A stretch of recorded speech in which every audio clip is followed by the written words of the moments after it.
on the soup is not a meal thing. So Yeah, That's fair. Bobby's my resident food guy. Well, like what's jambalaya classified as? 'Cause that's Oh, all. come on, that's a meal. That's got your carbs. It's got your protein. It's got your fat. That's a meal. yeah, I don't I'm think saying that it's a can be meal, but is soup. it a It's got soup? rice. It's got rice in it. It's got rice It's in got a it. bunch of stuff in it, Yeah. but I mean, Yeah, but no, chicken and wild rice, like that's soup, isn't it? I think. I mean, like, You put a Well, like ball in it. not all. They're not all like super, like liquidy. oh, I see what you Like did. you can have like Okay. a thick jambalaya. Super, yeah. Right. I mean, you throw enough chili- crawfish It's and chili a soup. Oh, there's no way Ooh. chili is soup, man. You can't put a soup on a hot dog. You ain't putting chicken noodle on your hot dog, right? Well, that's So- the nastiest hot dog I ever heard of. Jambalaya might not be a soup then. Oh, well, there goes my dinner. I think chili's just chili. Like you can't call that soup. Well, then Yeah, jambalaya is that's what not a I'm soup either. It's jambalaya. I think You know it's what I'm saying? 'Cause something that's thick too. separate. Yeah, maybe. What's the ratio? What's the ratio got to be between, solids Broth and can Google it. liquid? What's the ratio? What's the ratio? Well, I'm gonna tell I think you. once right you put now. in like a carb, once you put in like rice, or I think with like chili, once you start adding in the ground beef or whatever protein you put in there, then I think it goes out the soup category after that. If you run, if Chicken, you, but chicken noodle soup, noodles. I mean, so if you run it through a strainer and the bowl is still more than 50% full, like that should be some sort of guideline. It's a 50%, liquid huh? dish typically made by boiling meat, fish, or vegetables, etc., in stock or water. So I think the stock is what does it. The If you're stock. putting stock in there, yeah, okay. which Turns it into a bouillon soup. is just like cheap stock. Right. So, Yeah. soup. Wait, Consider yourself soup, Soup? bitch. So you just said that bouillon cubes are basically David Johnson. It's cheap stock. Right? Oh, No. come on. Like, Look at that. You know too this man's a soon. host. Look at that segue. I mean, I'm Look just at saying. that segue. I'm just saying. God, can we? He said it. Introduce the guests first? Can we introduce the show? No, just David Johnson. Okay, have at her. Also, who's using bouillon cubes? You gotta use the paste. I'm a pasty boy. Yeah, I use the cubes. Man, Seems I'm cheap. more ways than you know. I'm cheap. He said I'm cheap. All right. Well, I feel like we still haven't figured it out. To a degree, kind of like a lot of things in fantasy football. Segue. This is the Open Bar opening bar. My name is Gabriel Gearing. My co-host is J Mike. We're here, man. It's live. It's 9:30 Eastern ish. Heavy on that ish. We came at you just right on the edge of ish. Edge of ish, but not quite. Still an ish. So Mhm. we are feeling it. We are. I don't know what else to say. But hi, J Mike. How are you? Hola, ¿cómo está? And that's the extent of my Spanish. I'm doing okay, man. Thanks a lot. Thank you for asking. It's good to be with you. Well, chicken tortilla soup. I see. Okay. Yeah. Oh man, Gabe, I don't know if we've done this before, but we The might soup as draft? well. Soup draft. Have we had a soup Oh, draft? man. Yeah. No, we haven't. But let's do it. I don't know if we know what soup is, but we can definitely draft it. Y'all didn't do that when because it sounds like you had an argument or a conversation about soup while I wasn't here. Is that true? No. I don't. What if I just say that I wasn't coherent when that happened? Yeah, I believe you. I might have been, I might have had the itis. If it, allegedly. Mhm. I don't quite remember having that conversation.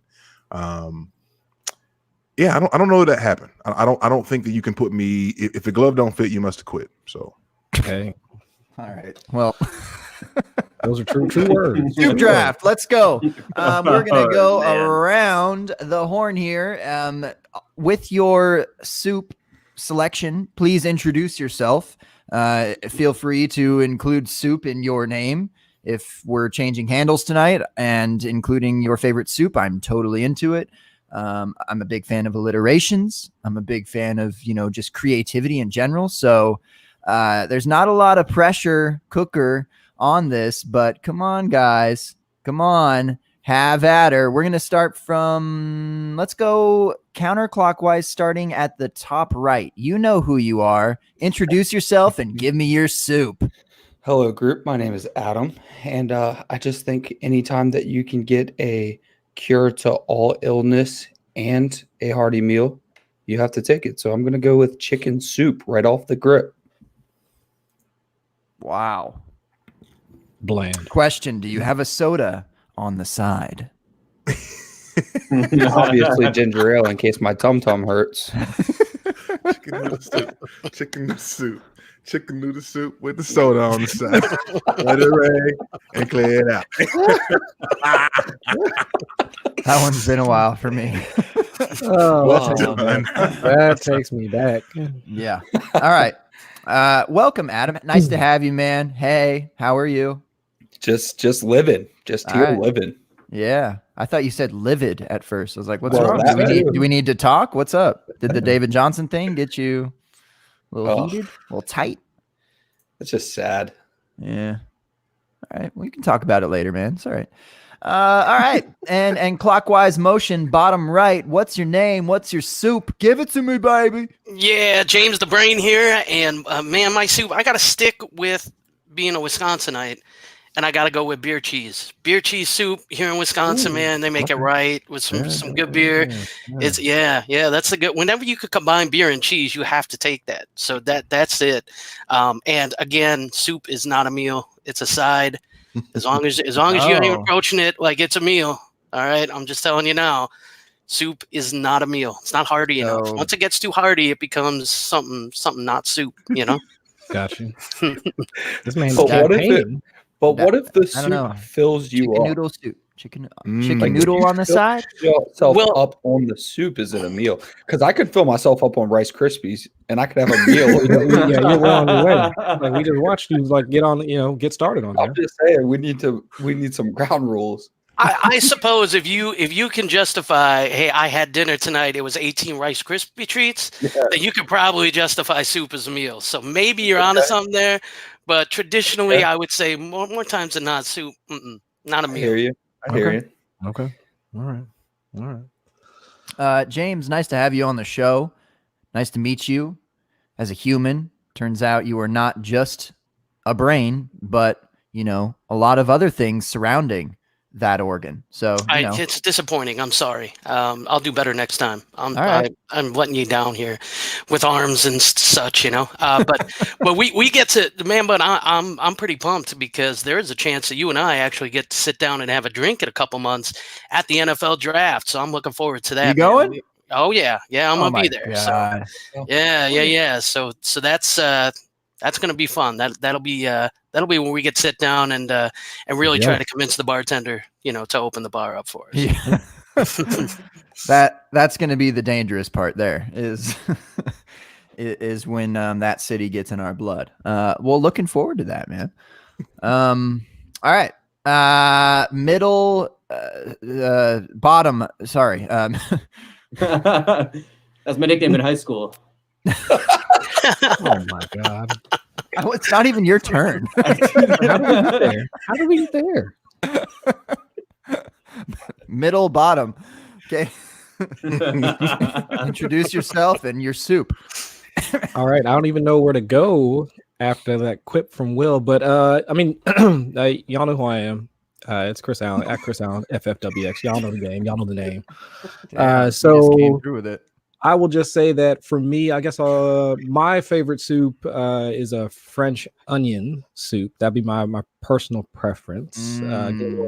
Get some cheese like drizzled on top, some mozzarella cheese like drizzled on top. Melt that stuff down with a nice side of bread on that. That's the way to go right there. Man. Oh, you That's fancy. Oh yeah. I have my needs. Okay. I'm a simple man, but when I want some good food, I mean that's what I need. So there you go. Give me your favorite French phrase, Chris. I know you're deep into the, omelette du fromage. Wow. Talk dirty to me. I think he just did. I'm not sure. I think he did. Maybe. I don't know. Talk that cheese talk, boy. Middle bottom. Middle bottom, Classic indeed. middle bottom. Yeah. Coming through. Pass it on. All right. Bottom left, your soup and your name, even though I believe you are now middle bottom as a name, but not location. Yeah, I guess each time I come on, some new names coming on board. Well, it's Will Greenwood from the Fantasy Joes. And I think if I had to choose one soup for the rest of my life, I guess I have to go with the Campbell's vegetable soup that has the alphabet in there. Because I think I could eat that still. That's classic, every man. meal. That's 'Cause I classic. don't have a hard enough soup take about a soup I've had. Like I found out I don't like lentils in soup, which is weird. Oh, Nah. I also thought about this. The guilty pleasure is the Panera broccoli and cheddar soup in a bread bowl. Oh, Yeah. Every baguette, my dude. I haven't, that's I kind haven't of had a cheat code. I haven't had that in so long, but that's good. I'd Yeah. consider that a meal. Yeah. Didn't Panera It's not used a to meal. have? It's not a meal. Sorry, that's not a meal. All Dude, right. your bowl Come is on. bread. How is that not Yeah. a meal? But you don't have any protein in there, so Yeah. I'm with you. It's not a meal because you have your fats. You have your fats with the cheese, and you have your carbs with the baguette because you would never dare eat that without a baguette. You just got to drop like some chicken in there or something. Bring your own chicken in your pocket and just like drizzle it on. Bring your own chicken in your pocket. Who are you, And then you- Marshawn Lynch? Like, what? and What then are you you talking have- about? and then No, you it's have a Napoleon- whole it's meal. Napoleon Napoleon up there. Dynamite with like the Yeah. tots. You're just gonna sprinkle the tots. Some man just walking around with chicken in his pants. Precisely. Oh, let's spice this up. Yeah. Yo, that's. I think I Oh, just learned a man. life lesson. I'm not leaving the house without chicken in my pocket from here on out. You should always have protein on hand. Or at least the chicken bouillon. I mean, come on. Yeah, at least get the have There a couple you go. cubes. Keep that paste ready, baby. Right. Will, nice to have you on again, my friend. I don't think I said that to Chris either, and it is also equally nice to have you on Much again. appreciated. Yeah. So those are the guests. That's the open bar. J Mike, is that about it, or do you want to battle it out with our soups, huh? Well, I think I've got the ultimate cheat code. I don't even know if we really want to put this to a vote between the two of us. Okay, well, so I maybe put- you I- should go first. Yeah. Well, I see you in here. I don't know if you're gonna cheat or not in this so-called chat. I see you in you here. do see it. I'm just not sure if you're gonna cheat or not. But I don't. We'll find out. So I'm a little confused as to like again what soup is, but to me, I would consider ramen a soup, and Oh yeah. particularly tonkatsu, which is gonna be just my favorite. Little pork bone broth. Okay, Okay. we don't mess Okay. around. Okay. This is real. Okay. I don't know. There's nothing really else to say. If you want your soft boiled egg, some scallions. I don't know. It's your vibe, but I feel like I just get to own ramen now because no one else got to say it. I know I said Yeah. a specific one, but Nice. now I just get to have all of them. So that's a real bummer. Yeah, I should have Good said flex. Good flex. That's yeah. Does that mean that I own beer and cheese? Because if so, Chris has to change his answer. Wow. Can't have cheese on that. that. Yeah, that's true. You monopolize the cheese. Conglomerate. Being in Wisconsin, it's all right. I could just I mean, stop you're gonna all have the to- trucks. I'm going to be left here with just like tomato soup or something like that. Yeah. Yeah. This is I devastating. almost said bisque. Mm, Okay. A good crab bisque. Yeah. yeah. These are the facts. Okay, but is tomato soup even a soup? Because I God. just read the Webster Come definition. on. It said it had to have a broth. There's no broth in tomato soup. There's no meat broth in that. Adam, what were you just eating? Tomato soup is not. You were just eating a Rice I was Krispie eating- treat, and I was now you're eating gonna lecture brain some food so I could think how tomato soup is not a soup. Stop it. They've been lying to us our whole life. Hey, leave James alone, man. Yeah, man. Leave me alone. Enjoy your bowl of ketchup or tomato soup, whatever you want to call it. Oh Same no, difference. I would never. I would never. Is a chowder a soup? Chowder's a chowder, which means that Yeah, J Mike's chowder. next answer isn't going to be a Or is soup it- either. Or is like It's pho gotta or be. pho a soup? Yeah, pho's a soup if ramen's a soup. Yeah. This I could thought get I real. really- This is gonna get really dicey here. The moment I start Yeah. talking about is Taysom Hill a quarterback. Okay, so I mean, technically, I don't according to my want to go fantasy there, but league, y'all keep. He's the Has to be with jambalaya of fucking soups. soup. Unfortunately, I had to start him there all last year, so I guess he is. Jeez. In the chat, Tyler hit you with the Gabe going the Houston Astros route. I think That's a low blow. Wow, Yeah.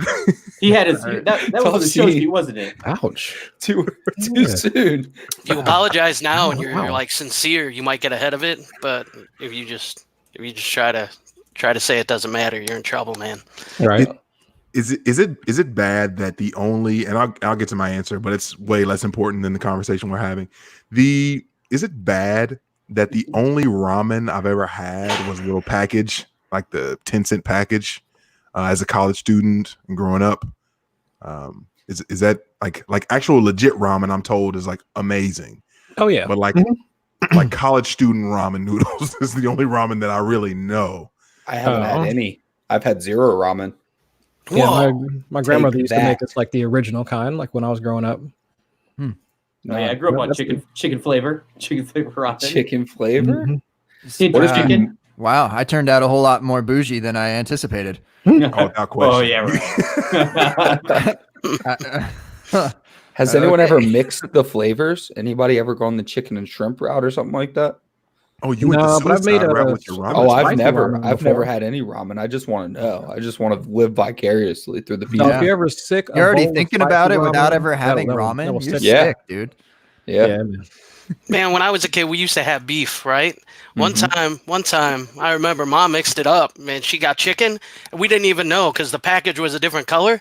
It blew our minds. We were like, "What is Isn't this?" chicken like the orange color or the something like same. that? It was before we could really read very well. So we're looking at it like, is this like diet ramen or something she got us? I don't know, like Diet sodium free or ramen. something. Yeah. So it took us a little bit to realize that there was different flavors. Right. Diet ramen, instead of 3,000 milligrams of sodium, they just cut it down to about 2,000. Do you think that you could do the cinnamon challenge, but with a dust packet of chicken flavoring? Oh man, Ooh. hard out.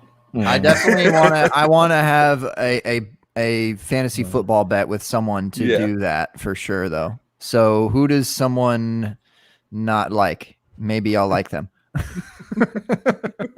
can't think of anybody that would actually do that. Hot takes, Frank. Where's our man Frank? Yeah, no. Frank, Fuego. Oh, yeah. Fuego. Frank would love to do that.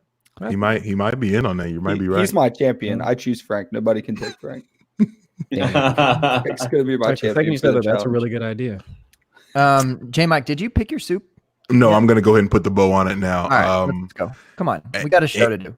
You're right. I apologize. So, Yeah, man. 106, the CEH, if you will, of this draft. And very fitting that I'm going with a guy from Louisiana. I'm going with gumbo. There you go. Obviously, I'm a huge seafood gumbo fan. So I know that that's not everybody's bag, but it's definitely mine. Definitely made with a chicken broth. And you can you can do all sorts of wonderful, wonderful things within a seafood gumbo, specifically andouille sausage, shrimp, green peppers, green onions. It's amazing. And again, throw a little bit of white rice in there.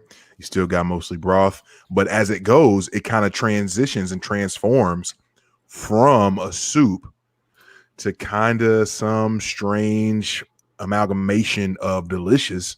That's just more kind of a slop as you go through. Right. So as the rice continues to soak up all of the delicious broth. So yeah, gumbo is my answer. And I'm pretty sure that I just got a soup one for years to come. Wow. I think that's the winner right there. Isn't ramen and gumbo on the same level of like bougie? I feel like, come on. Is that No, I think gumbo's on the other end, man. Gumbo's you're feeding 60 kids with But that's gumbo. what ramen is. I mean, you're No. throwing I've shit. never seen like a No. college style gumbo before, though. I mean, Right. no. No. Packet of gumbo. If you What's made it your out there? own ramen that's not from the Damn. packet, you were having a bougie date with your wife. If you're making gumbo, you're feeding like your 60 grandchildren. Okay. Pretty much, yeah. I tried to slip that in there. Y'all went all Dikembe Magumbo on me. Got him. No. Got him. I'm leaving. You got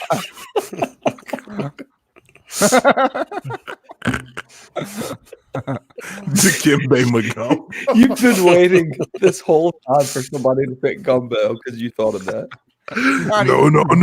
No gumbo for you. It feeds 60, but nobody eats. Yep. Killing me. All right, that's enough. Let's start. 20 minutes in the open bar. We in here. J Mike, you keep finding I mentioned this in our tweet that we put out on Twitter, indicating that we are indeed live. You can certainly heart it, retweet it. You don't even have to be watching the show. You could be right here on the show retweeting it. That would be crazy. And then, but that's what's happening. So I don't know where I started. I can't remember, but I keep thinking about gumbo. Man, I'm hungry now. Which is where the brain's at. Not the brain in the bottom right, but my brain. Oh my God, J Mike, talk. Let's do this because one of the things that make ESPN just the major media conglomerate that it is are headings like this that really pull you in. This is talking about Drew Brees. Looking on the NFL homepage now, it says what Drew Brees' return means for the Saints, Teddy Bridgewater, and Taysom Hill. Like that draws you in, right? That makes you feel like I really want to read this. I really want to check this out. Yeah. The video right under it, 1 minute, 42-second clip of Louis Riddick. And it says, Drew Brees is one of the greats. Okay, cool. Thanks, Louis. Appreciate it. Sweet. So Appreciate next your thing, maybe you guys will bring me back in because you had a really good heading and I enjoyed that. Next line down in terms of things, Affleck defends the Patriots. Ben Affleck, quote, Deflategate was BS. So yeah, That's some hard-hitting analysis. Yeah, that's all you need to know. Do you guys ever think about like, all right, so Peter Howard is a guy that I use a lot because we're all friends with Peter Howard. This guy probably grinds like 13 and a half hours of just like watching his computer compute some sort of algorithm to do some crazy thing to give you this one tidbit of data. And then you're like, oh, ESPN just said that Drew Brees was pretty good at football. Tight. It's just so upsetting. Yeah, man, that is brutal. It's one of those things too where like, I mean, you read something like that, or someone says something like that, and you just feel like, man, this is where Booker. Yep. This is how Booker gets his. He still has a job. Like this is how he's relevant when he can say stuff like that. Like, why not? Because everybody else is either that, or they're just saying random crazy stuff that they're just throwing up against the wall, like Michael Jordan isn't in the top 50 best players all time in the NBA, like something crazy like that, and people are like, losing their minds because, I mean, they're just trying to make headlines. So it's gotten to the point where I can just I've got the willpower now to scroll past that stuff and be like, nah, I'm good. I already know what's coming. I know what's on the other side of that link. Yeah, essentially just talking just to talk at that point because there's no analysis behind it, right? I mean, yeah, Drew Brees is good, but what is that? That's the real question, though, right? That nobody really can answer at this point, right? Because I think one of the things with Drew Brees is that, like, while he said he's coming back, so does that mean they have a contract put in place for him already, or did he just announce he's coming back? No, I thought he got 2 years. He had a 2-year deal last year. Yeah, he right? got a 2 year. So how much is that going to hit against the team? So how does that in just a second? So, I mean, those are the questions that I was having, but really it's just, I mean, of course, the next question then is, okay, Teddy, we're assuming Teddy's not going to be there. Taysom's going to be the backup. All right. But I mean, that's the discussion that we need to start having, not about like how great Drew Brees is. Cause I mean, yeah, of course we know that Drew Brees is a good quarterback. We know he's destined to be in the Hall of Fame, but we're concerned about the 2020 season. So what does that mean for? I mean, what does that mean for all of the pieces in New Orleans, and also the domino effect that's going to happen with all the rest of the free agent quarterbacks now, Rivers, Brady, all the rest of those guys, and that's the real question. So I agree, and not to sidetrack us too much, but when you mentioned Booger, all I thought was what would Peter Howard's version of the Booger Mobile look like? oh my goodness. So you think they go 1 for 1? What would he be showing up in the sidelines? I can't. Just a Possibilities are bunch of endless. stuff misspelled. Like he shows up in like a '94 LeBaron with a rolled cigarette, hanging out in the sidelines. Yeah, I just picture I love Peter graffiti across the side, just 3 letters BOA for breakout age. There you I think go. that would be. I think either that would that be or something fitting. like UDFA's matter or something. Yes, like that. no, that's so much better. Hashtag roster respect. Yeah. There you that's go. it. That's Yeah. it. Mhm. So Drew Brees doesn't have a salary on either over the cap or spot track, but See, I think that's he that's does. what I'm saying. I didn't think No, they no. had anything in place. No, he is under contract, which is weird that there's no base salary, but his signing bonus is 15.9.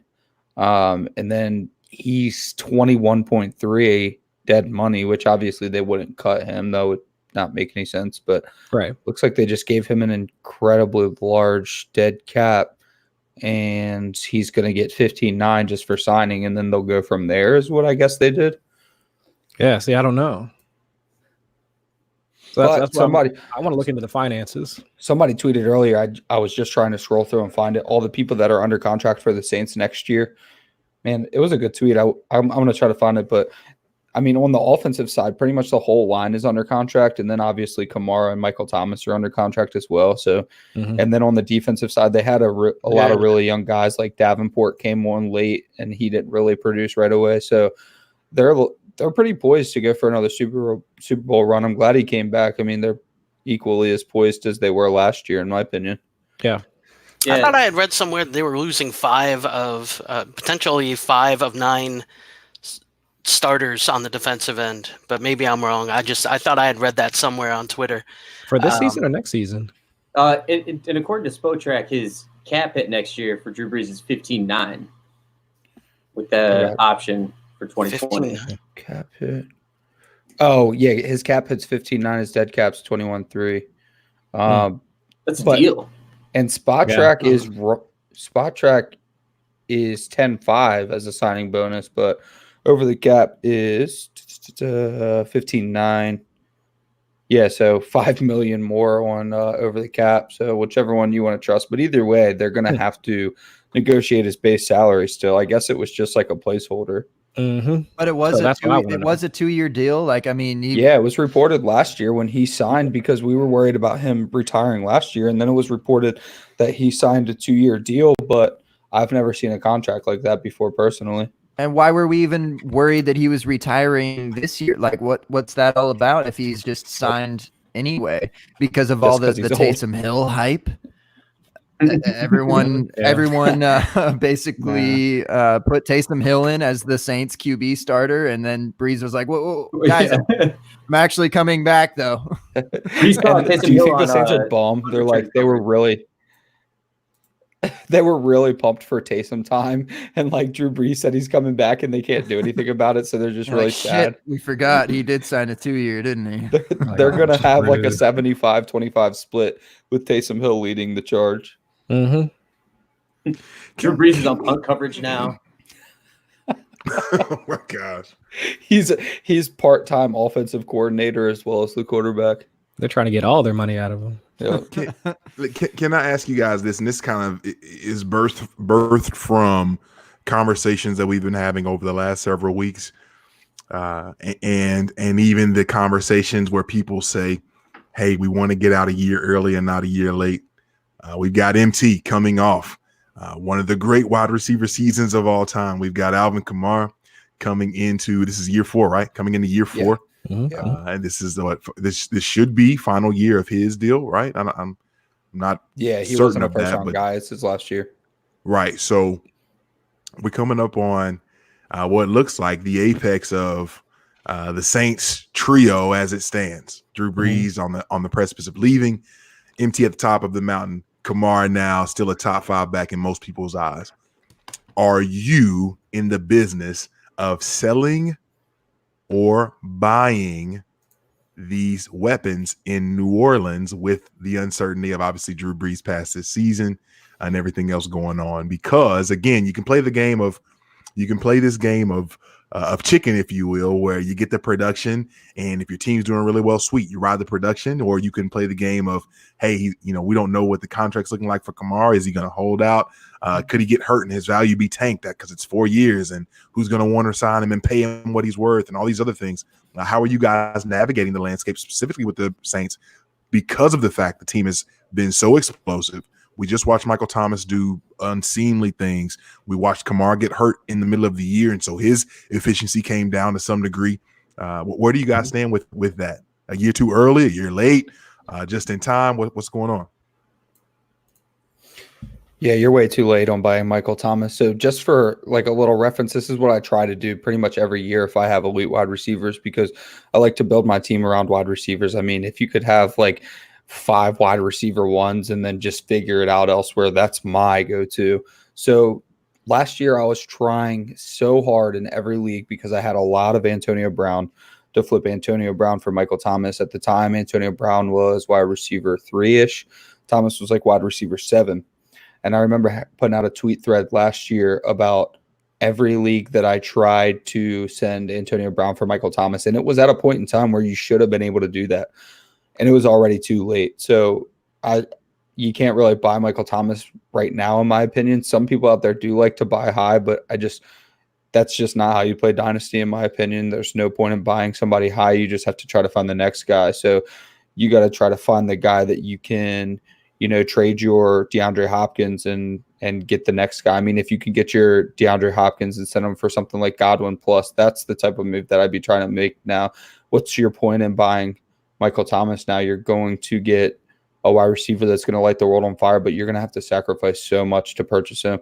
Kamara, on the other hand, though, I'd be buying Kamara because last year just didn't look like Kamara to me, and I think we saw a large enough sample to where Kamara is still Kamara, and you could probably buy him for cheaper than what he'll give you in the future.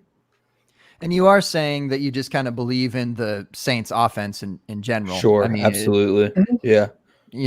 It's just too expensive. Don't buy Michael Thomas. Yeah, he's the top 3 dynasty overall, whatever. But yeah, Kamara, absolutely.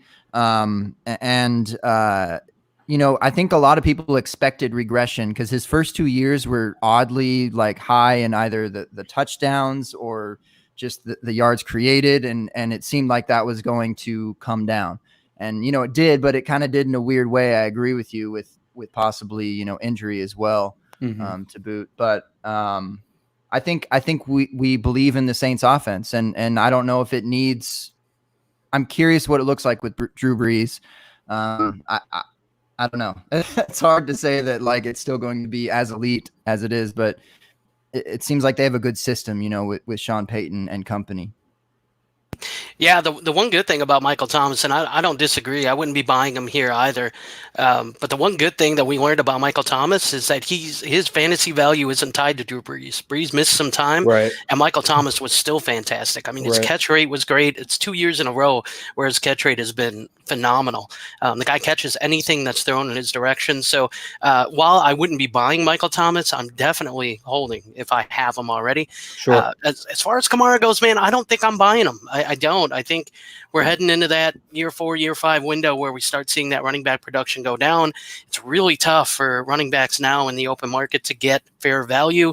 So I just don't know how much they're going to be valued, not to mention the fact that with the rookie class this year and even next year now with some of the guys who went back, man, it seems like there's not a lot of jobs for a true bell cow type running back that's going to command 20, 25 touches a game. So to me, he might be a guy that I would probably sell. But I don't know that I want to sell him this year because I think his value is only going to go up throughout the course of the year. So I think I'd probably hold him until maybe close to midseason. And then if I'm not competing or I feel like I can move him for a bundle, I'd probably move him then. Guys, I want to add real quick before you guys jump back in. I just looked up on DLF the February ADP that we just finished up. Aren't you guys uncomfortable that the 3rd and 4th overall players on the same team, like that, they can't both pan out, right? Michael Thomas is 3 and Alvin Kamara is 4. There's no way both of them produce up to that. And I didn't know Alvin Kamara had gotten that high. I changed my answer.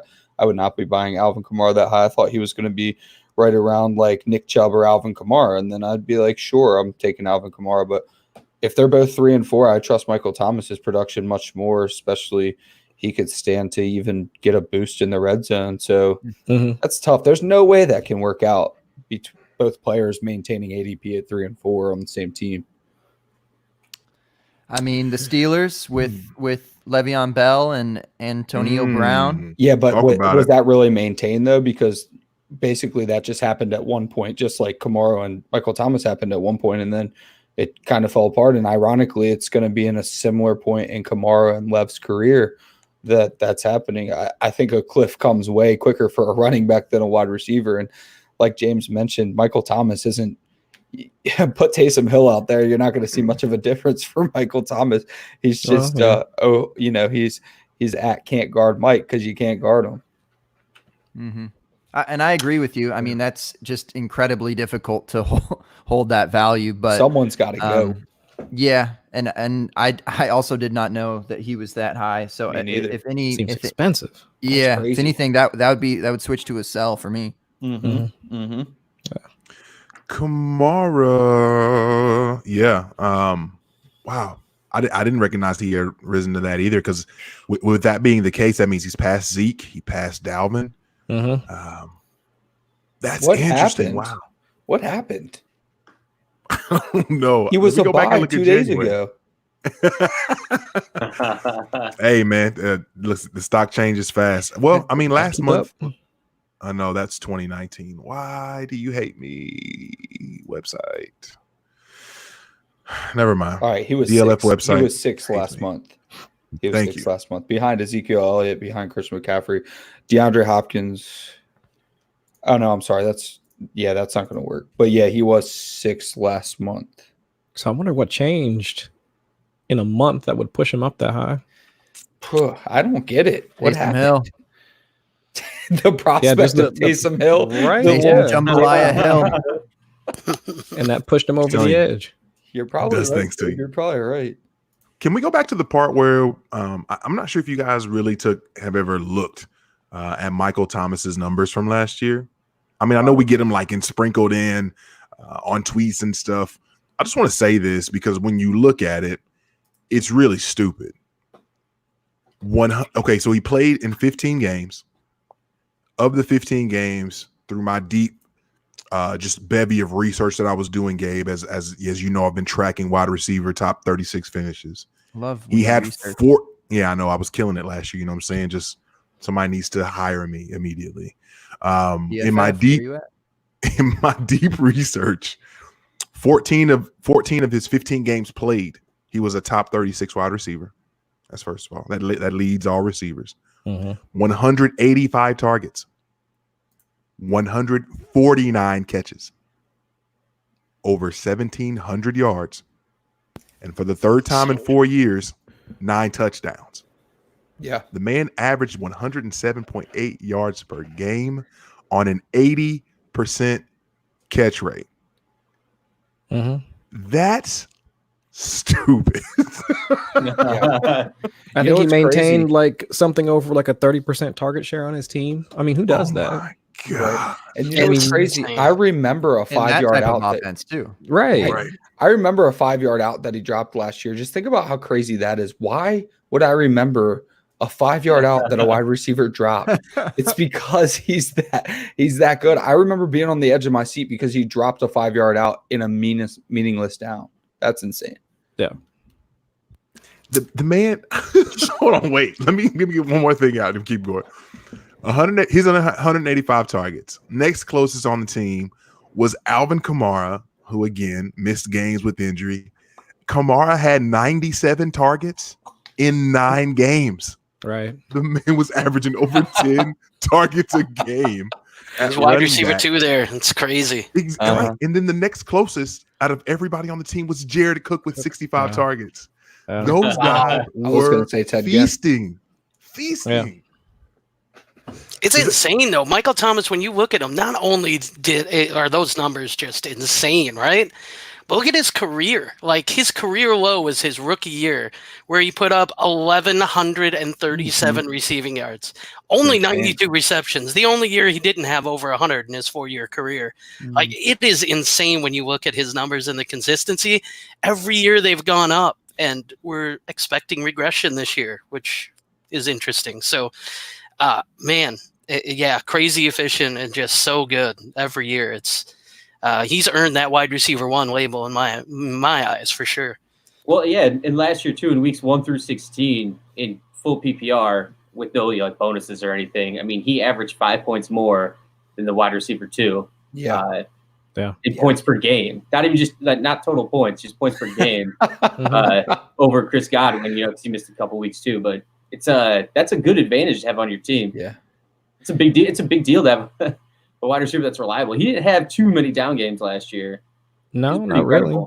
And Zach's in the fake chat right now, and he's talking about Traquan Smith. You almost have to. Oh, I'm such a fan coming out. Traquan is going to have to produce out of necessity, and I would have to look up the contract, but there's no way that they have much investment in Ted Ginn at this point. Like, he didn't provide anything for the team. He ran in a straight line really, really fast and then dropped passes. And that's what you've done your whole career. So we'll just let Traquan do that. So you might need to go out and buy Traquan Smith, honestly, because Michael Thomas can maintain a 30% market share, but that still means that 70% has to go elsewhere. And Jared Cook wasn't even necessarily good.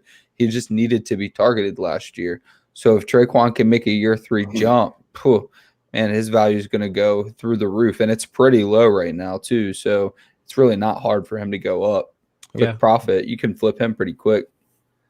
Hey, Wildy, can I throw some cold water on what you just said for a second? Yeah, let's hear it. There's already an FF cold water. I'm sorry. I don't mean to do this. Yeah, shout out to the homie Walk, who's the real FF cold water out here. So again, we talked about 2019.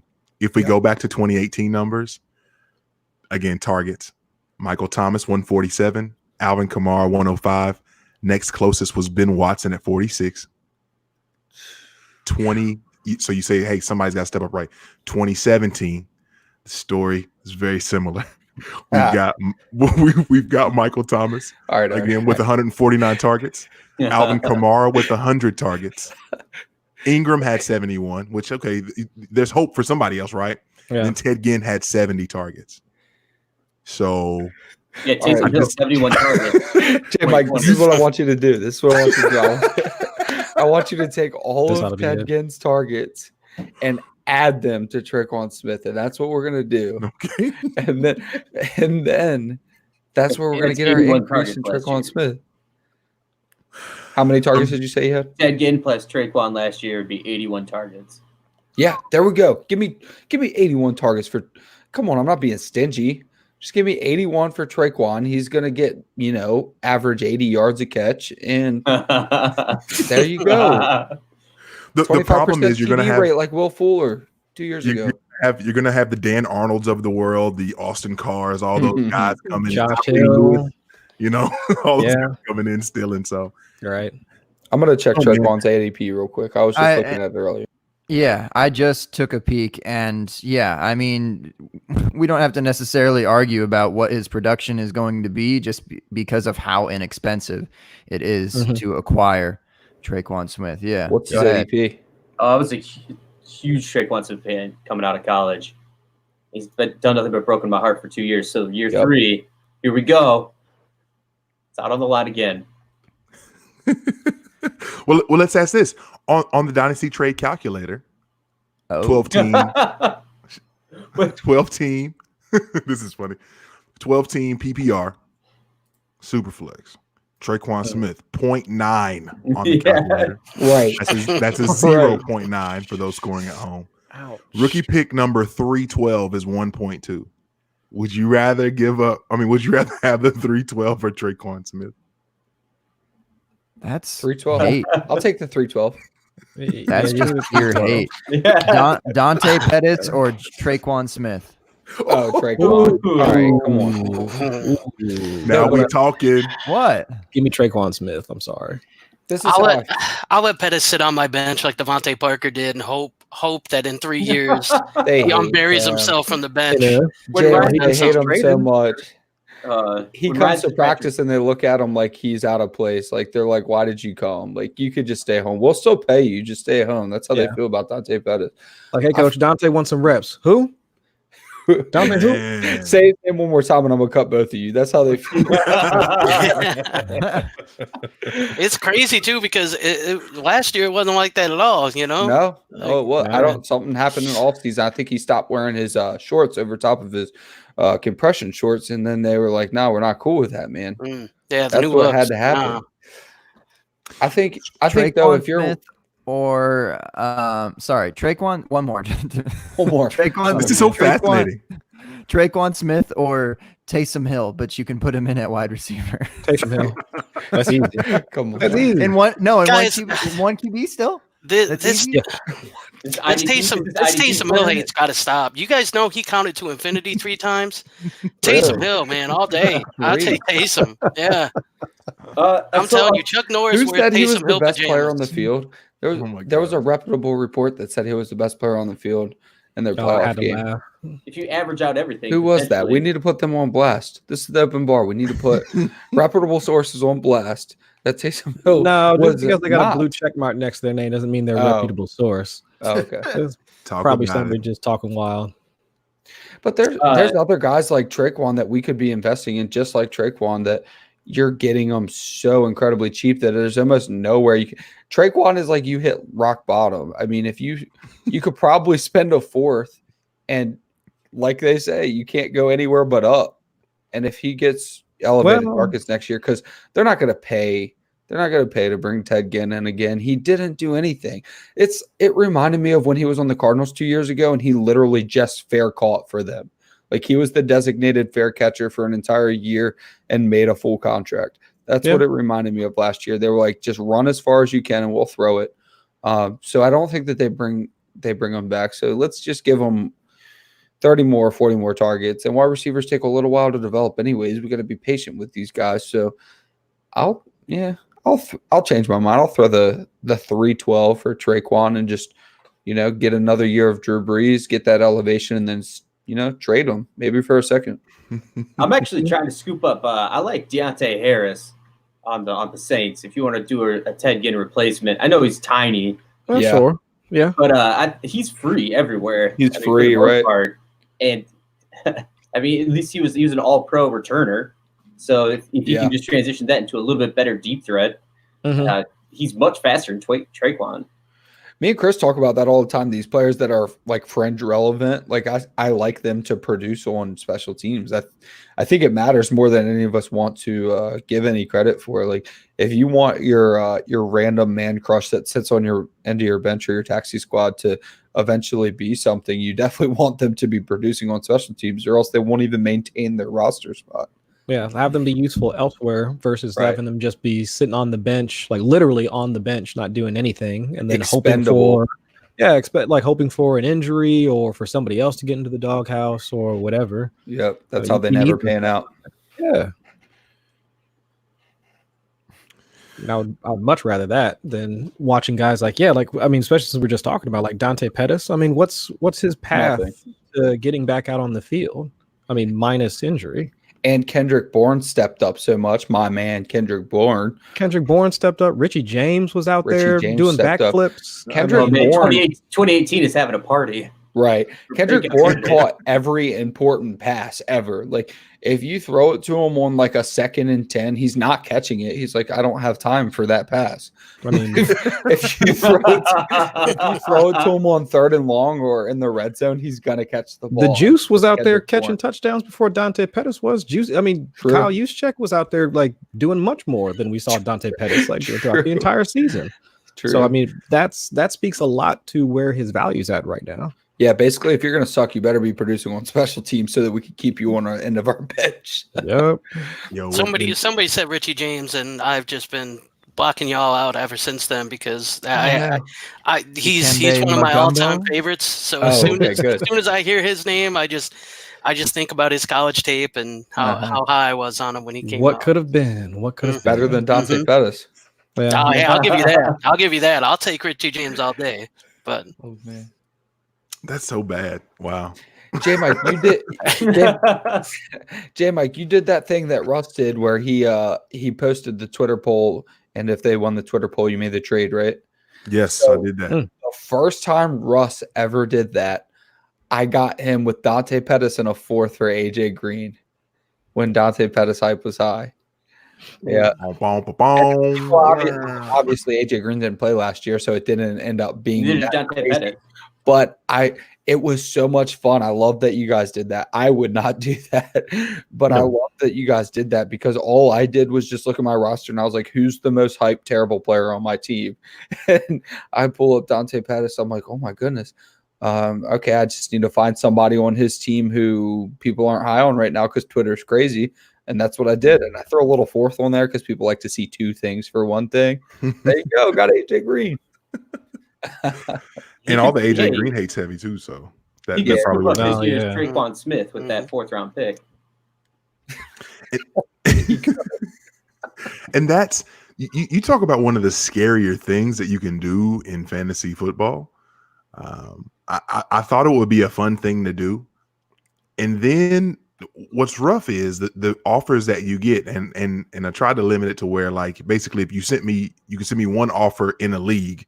You don't send me like 15 offers. I'm not going to post all those.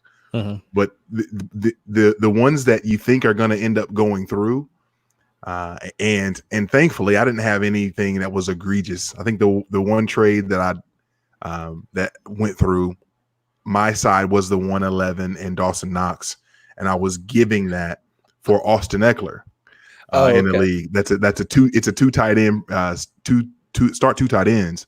Okay. So. And they voted for the other side, so essentially that's one of, I think, maybe 2 trades out of like the 11 that I posted. But all in all, man, you talk about wanting to live a dangerous and exhilarating life.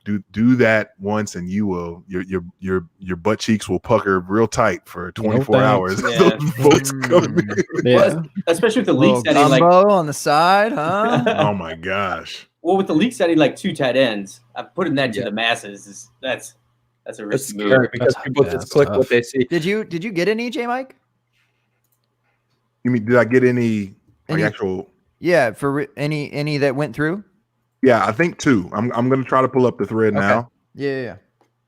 J Mike, let me test your character real quick. If you got an insanely Ha. good offer, would you make burner accounts to vote on the side that you wanted, or would you just accept it? You act like he doesn't already have those. I I'm can from see the myself creating burner accounts to vote on the side that I wanted to make it go through, or are you allowed to just accept it? Like, you know what? We don't need to do all this nonsense. I'm just going to take it. I am Let from me- the Kevin Durant school of burner account. Right. No, I'm just kidding. let me just go ahead and look up. Let's see. Look at that. Oh, see. Look at these Twitter handles. Uh, J Mike 01, J Mike 02, J Mike 03. Jay He Michelle didn't even try to Gumbo. hide it. He Yeah. didn't try to hide it at all. I just Mike, got check followed by one, 15 J different Mike, J check Mike two. variations. Like, what is it's that Dave Chappelle skit. He's talking about going through the hood, gun store, liquor store, gun store, liquor. Where are you taking me? Right. At Gumbo is a soup on Twitter.com. Oh yeah. Zach said That Kim can't- Babe that with can't be Gumbo. J-Mike. That can't- definitely not Kyle would vote for you. Right. At the Kim Babe Definitely not Gumbo. Kyle Yeah. 1. Definitely not Kyle 2. Yeah, so I've got that thread pulled up.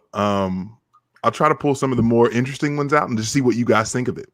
All right. So in a 14-team Superflex league, which would you rather have? Lamar Jackson and Sam Darnold, or Carson Wentz and Dalvin Cook?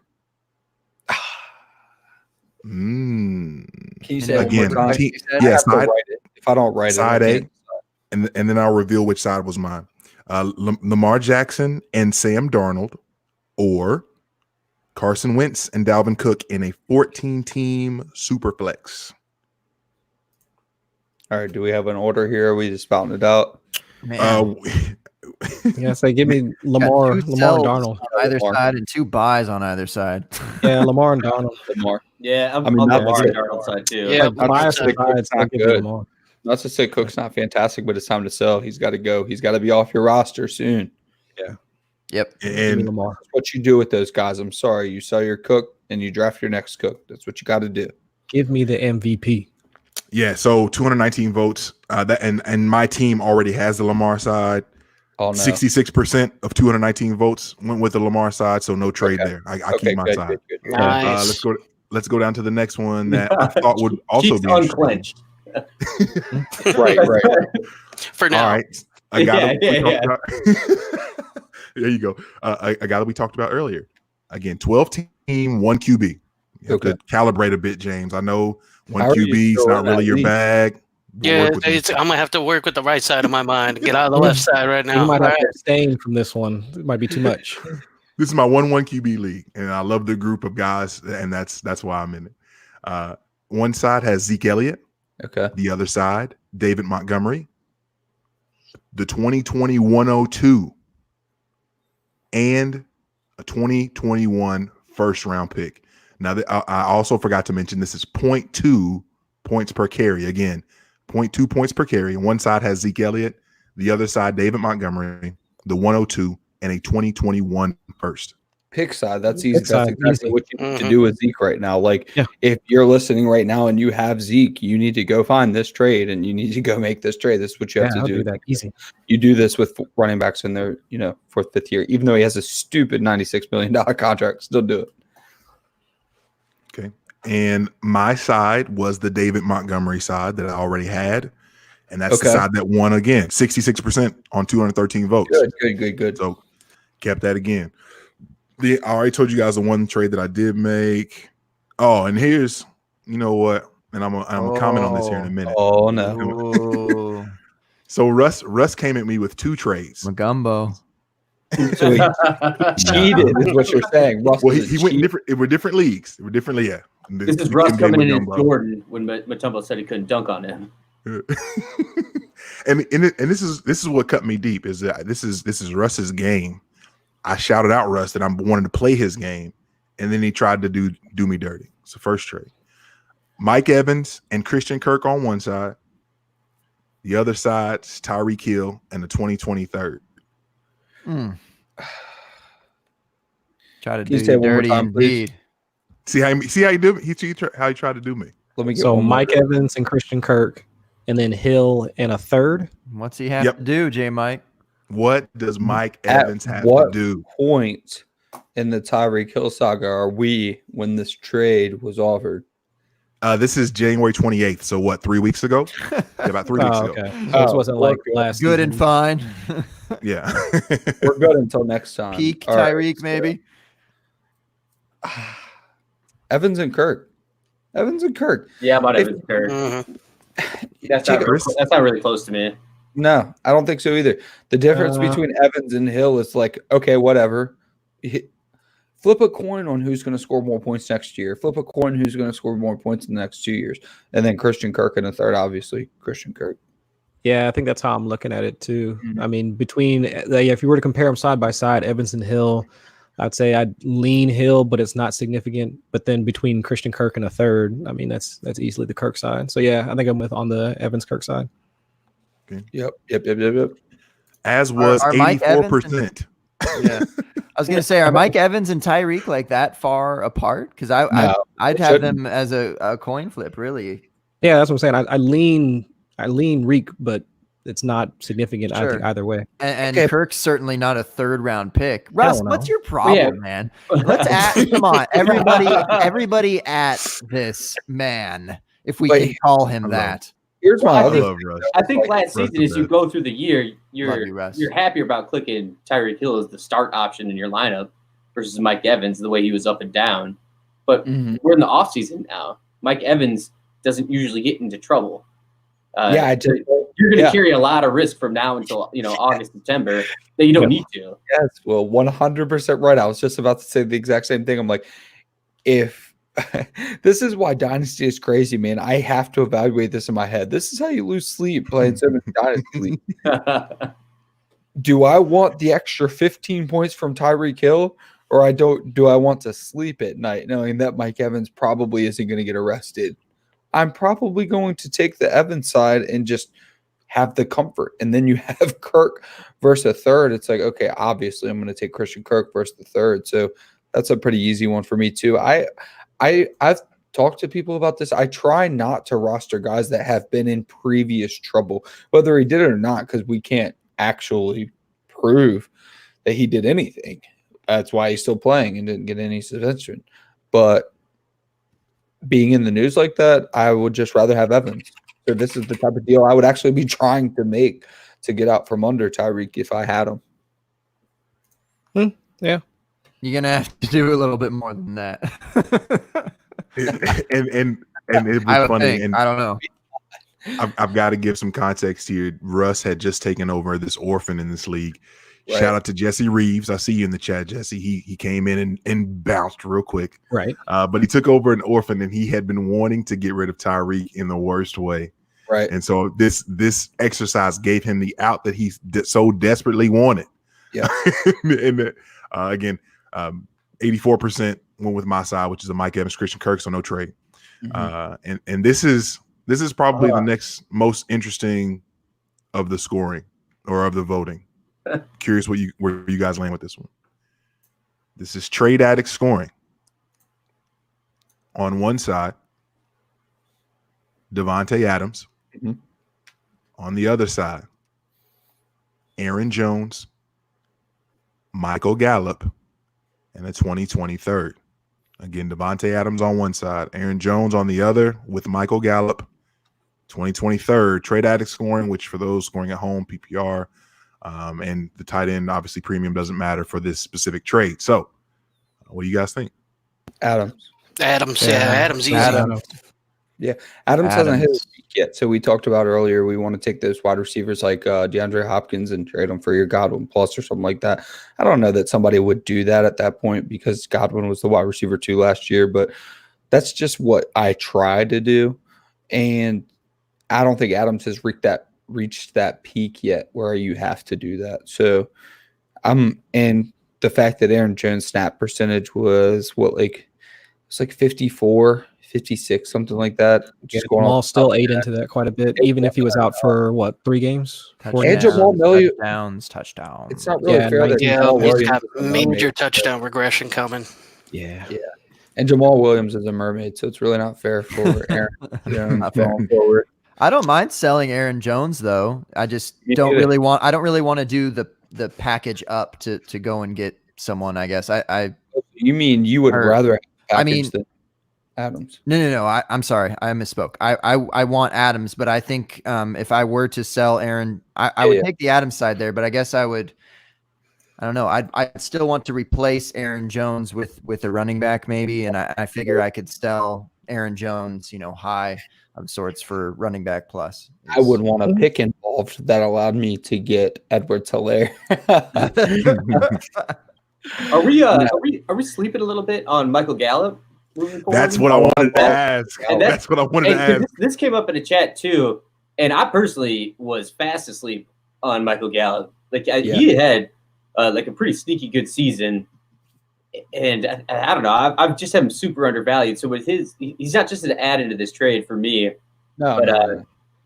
I mean, it does help when in week 17 you put up 3 touchdowns, to add to your overall fantasy score. But even before that, even with missing a couple of games, he had a pretty good under the radar year, and I think could be the future there. I don't know. I guess I still take Adams, assuming that he progresses. But he's 27, turning 28, has a pretty big concussion history, and he's not like a super safe player overall, in my opinion. But let's look at what the Cowboys have done recently, because since we chose to play this hobby, Dynasty League football, we have to care about what the teams are doing. They just handed Zeke a $96 million contract that's not going to really let them sign Dak Prescott. And if they do sign Dak Prescott, they're most definitely not going to sign Amari Cooper. So you're playing with a double-edged sword, because you might get wide receiver 1 Michael Gallup, or you might get Michael Gallup without Dak Prescott, who I think is an above average quarterback. At least it's so hard to get average quarterbacks in this league. So if they don't sign Dak and they keep Amari, That's going to be tough for Michael Gallup. That's going to be really tough for whatever quarterback comes in there. So you're buying Michael Gallup thinking he should definitely produce. But if you get the flip side of your coin, Dak leaves and Amari stays, well, goodness gracious, there goes my Michael Gallup wide receiver 1, you know? Yeah, but if you hit on that, that's a big boon. Yeah. So, I mean, I get that. That's the risk assessment for it. Is Sure. where I'm thinking. I just think Michael Gallup might be having some upside that at least me personally, I wouldn't say everybody at all, but I really haven't sat down and really thought about where I put Michael Gallup in the ranks of wide receivers and where I would take him in the group or how I'd want him on my team. So that's it kind of enlightened to me when somebody was complaining that Michael Gallup wasn't valued enough, and I was like, oh, well, maybe he isn't. And Bobby mentions you can flip Gallup for more in the fake chat, but the problem is if he doesn't hit, nobody's going to touch him with a 10-foot pole. If Amari doesn't leave and Dak does leave, you're stuck with a guy that's going to be ADP 100 plus. Whereas if Amari does leave and Dak stays, you're going to be talking about a guy that's like in the 35 range. That's tough, man. That's a tough Yeah. pillar. Yeah. Well, if Devontae Adams has another foot issue crop up, or gets another cheap shot taken at him across the middle, I feel like we're in a similar context. But I mean, I agree that Devontae Adams I still am a huge fan of Devontae Adams. I just think he carries more risk, in my opinion, than what we're thinking of. Mm-hmm. I find Gallup interesting in reference to, again, a guy coming into his third season who's gotten better over this first 2 seasons. Mm-hmm. And last season only saw 6 less targets than Amari Cooper. 6 less targets and 82 less yards. So whether Cooper's there or not, we're looking at Gallup likely being, again, probably the number 2 target getter in the offense. And we're looking at a guy who's probably going to likely give you a wide receiver 2 numbers. Well, let's say top 30, top 30 numbers as likely the floor if he's going to be getting 113 targets. And if that's the case, and he has room to either be chief in the pecking order in Dallas, the term that Ryan McDowell talks a lot about is that whole buying back years. We just talked about Adams. You said he's going to be turning 28. Is that what you guys said? So he's 20. He's either 27. I think he's 27 now, and he will be 28. Gallup is going to be entering the season, just turned 24 in April. You're buying back 4 years. And what happens if you do take Aaron Jones? Can you flip Aaron Jones for 2 firsts? Or can you tear down to, I don't know, looking at ADP, can I tear down to Miles Sanders, which is about 6 spots down in ADP, and get a 112 on top of that or something like that? I'm just trying to figure out in my head where, because this, again, I guess I buried the lead here on that voting. This was the closest one by far. Devontae Adams, which is the player that I have, he was 52.3% to the 47.7% on the other side. So either a lot of Aaron Jones truthers are there, or a lot of folks who are big on Michael Gallup's ascension is there. And I think that deal is a lot closer than we originally as a group just kind of gave it, because I originally saw it and I was like, he's going to get this one to go through, and I'm going to be pissed because I don't want Aaron Jones on my team. I don't want to become a student for Aaron Jones. Every other podcast that you listen to left and right is saying you need to sell Aaron Jones. The regression's coming, everything else. Like, I'm going to get stuck with Aaron Jones, and I'm going to be sick. But it didn't happen. But I keep looking at that when I'm like, well, maybe some interesting things could happen to be able to get that to swing the way you want it to. So, I was curious your all's thoughts on that. That's good. J-Mike, Jones is a good sell, but you're not going to sell him for something like Miles Sanders. That guy's on the up and up. I mean, the crazy thing is, me and Chris just ADP says you can. ADP says you can. But Chris and I just talked about this a couple podcasts ago, where it was like, I remember I personally remember 4 weeks of Miles Sanders destroying my DFS lineups, but everybody else remembers 2 weeks of Miles Sanders lighting up their DFS lineups. You know what I mean? So it's what have you done for me recently? And Miles Sanders recently, he just turned it on at the end of the season. I would have to look at, you know what you could do though is some people are just so sour on David Montgomery. And hey, I hear you. I mean, he didn't do what we thought he would do, but you mentioned the 112, so I just kind of did something in my head. Jones for Montgomery in the 112 is something that could probably happen. And you're looking at some pretty good players at that 112 range. So to your point, if you could just take, instead of doing this, if you could take Jones and send him for Montgomery in the 112, divvy up Gallup, and then like Zach said, yeah, you're buying back years and you're getting age, but are you ever going to get David Adams numbers out of Michael Gallup? I don't necessarily believe so. I don't even know that if Michael Gallup was the wide receiver 1, that you would get Devontae Adams numbers out of him. I don't think you would. So that's tough too. And you know, the thing that was most impressive about Michael Gallup coming out was his production in the red zone. So that's very good too. But he's not used all that much in the red zone. Past 2 seasons, he's like 4th in targets in the red zone. He's been behind Cole Beasley when Beasley was still there, Jason Witten, Amari this past year. Zeke had more targets in the red zone. So how much has to happen? How much has to happen to get Gallup to produce in Devontae Adams? So basically all I'm doing is breaking this down. You know what? If you have this package, don't even try to go get Adams. But I don't mind trading all these guys if you don't want to play that 50-50 Russian roulette with Gallup and see what happens with the Cowboys. You know what's really interesting about Devontae Adams is, you know, we all expect Green Bay is going to add to that wide receiver core, right? And if they do that, regardless whether that's through the draft or via free agency or both, because they're, you know, they have some depth issues there. But if they replace, you know, some of those guys, what does that do to Devontae Adams? I mean, this Green Bay team became a run first, lean on the defense type of squad, and Aaron Rodgers, by all means, really enjoyed that type of offense. I mean, by his own admission, he thinks it's going to extend his career. He's going to be 38 next year too. So I mean, if we're cutting in Devontae Adams targets, what does that do to his numbers? Because I mean, he's going to have to be ultra efficient to try to put up the numbers that he has been, if that's the case. And we all expect an Aaron Jones regression for touchdowns, but that doesn't mean those go to Devontae Adams. So I'm curious, what do you guys think? If Green Bay adds a receiver there, what does that do to Devontae Adams? Well, I mean, if he's already clocking, I mean, Devontae Adams is already clocking like a 27-28% target share in that offense. Mm-hmm. And we were just talking not earlier in the show about how Michael Thomas, when he has like nobody behind him for receiving, he's playing with an aging quarterback as well.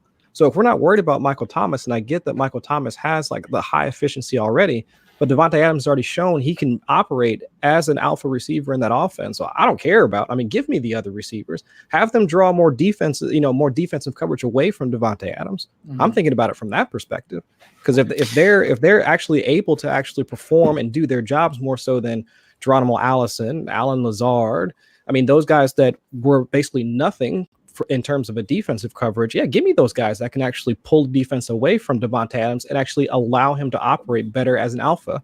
I think that's what could be a positive for him. Looking at that's an interesting way to look at it, and you're absolutely right. It could have that effect on him. I think that's, for me, the big thing for me with Michael Thomas was I had those same questions about him, but when Breeze got hurt, we saw what he could do with another quarterback. Mm-hmm. To me, an average quarterback in Teddy Bridgewater. I don't know that I've seen that with Devontae Adams. I don't know that I've seen, I mean, with Rodgers out, he struggled, and obviously they didn't really have anybody behind him that was nearly as good as Teddy Bridgewater was. So, you know, we have to take that with the, you know, the way that we can see it. But I'm just curious what happens with Adams being tied to not only the older quarterback, but also a quarterback who looks like he wants it looks like this offense, and he wants, you know, he doesn't want to fling the ball around the field 40 times, you know? So I'm just curious if that has any negative effect. It sounds like you, Adam, think that there could be a positive effect to bring in another wide receiver. And I kind of think that might be the case too. Well, I'm all for it. I think Adams has operated as his second season. So when Jordy was out, and then we were pretty much hoping that he would kind of ascend. That didn't happen. I would say for at least the past like 2 to 3 seasons, he's been that wide receiver one that we wanted him to be from the jump. And I think he can continue to be that way, like regardless if they bring in like more players to work around and be that wide receiver 2 or whatever. I think he's been efficient enough that, and also held the target share such that even if they bring in somebody this season or whatever, get somebody in free agency, although I don't really think there's too much out there in the free agency market that could challenge him for targets. But either way, I think he's shown enough talent on field the past like few seasons that I'm not worried about it. I would much rather have Adams like on that side of the trade. And James, let's remember they have been trying to get production out of the second wide receiver position. We have ESB, we have Moore, we have Geronimo, we have Lazard. Yep. They brought in. How much draft capital do we have there, though? They bought in 5th, 6th rounders. I think ESB was like a 6th rounder. 3 in a row, 4th, 5th, and 6th. But yeah, the point is, it's not to lack of trying. And Davante Adams wasn't productive at first either. He was behind Jordy Nelson and Randall Cobb. And I still remember the game where Jordy Nelson and Randall Cobb got hurt in the same game. And I remember Davante Adams getting 6 targets and dropping all of them. And I remember he had a rough start. Yeah, and I remember Aaron Rodgers saying that he's not going to pass to guys who can't catch the ball. So It wasn't an easy start for him either. So this all to say, there is nobody coming into that organization quickly and taking production away from Davante Adams. Not in the next 2 years. It takes a long time for a wide receiver to develop rapport with Aaron Rodgers because the guy's going to get himself 8 seconds in the pocket, and then he's going to find the guy he wants to find. He's not going to settle for, the open receiver. He's going to make a receiver open, and that's Davante Adams. So this is just where I get into like, okay, what's the real NFL doing? Because Aaron Rodgers is just that weird guy that I just want to throw to Davante Adams. So where Michael Thomas is, they can't guard Mike, that he's just open all the time. Davante Adams might not be as good as Michael Thomas, but man, for lack of trying, Davante Adams is going to get just as much targets as Michael Thomas because that's who Aaron Rodgers wants to throw to. So a pivot with a second wide receiver coming in that's an actual threat, let's say a deep threat, why wouldn't that up Aaron Jones' stock for next year? Why wouldn't just his snap percentage? Just his snap. Just the fact that Jamal Williams is on the same contract. They're on the same contract. Neither of them were first-round picks. So Aaron Jones is obviously, in my opinion, much more talented than Jamal Williams. But I think they're both productive running backs. And just the fact that they just happen to both be drafted at the same time, be on the same contract, it's really tough for Aaron Jones to get more than I wish I knew the number, but it was 50 or 60% snap share.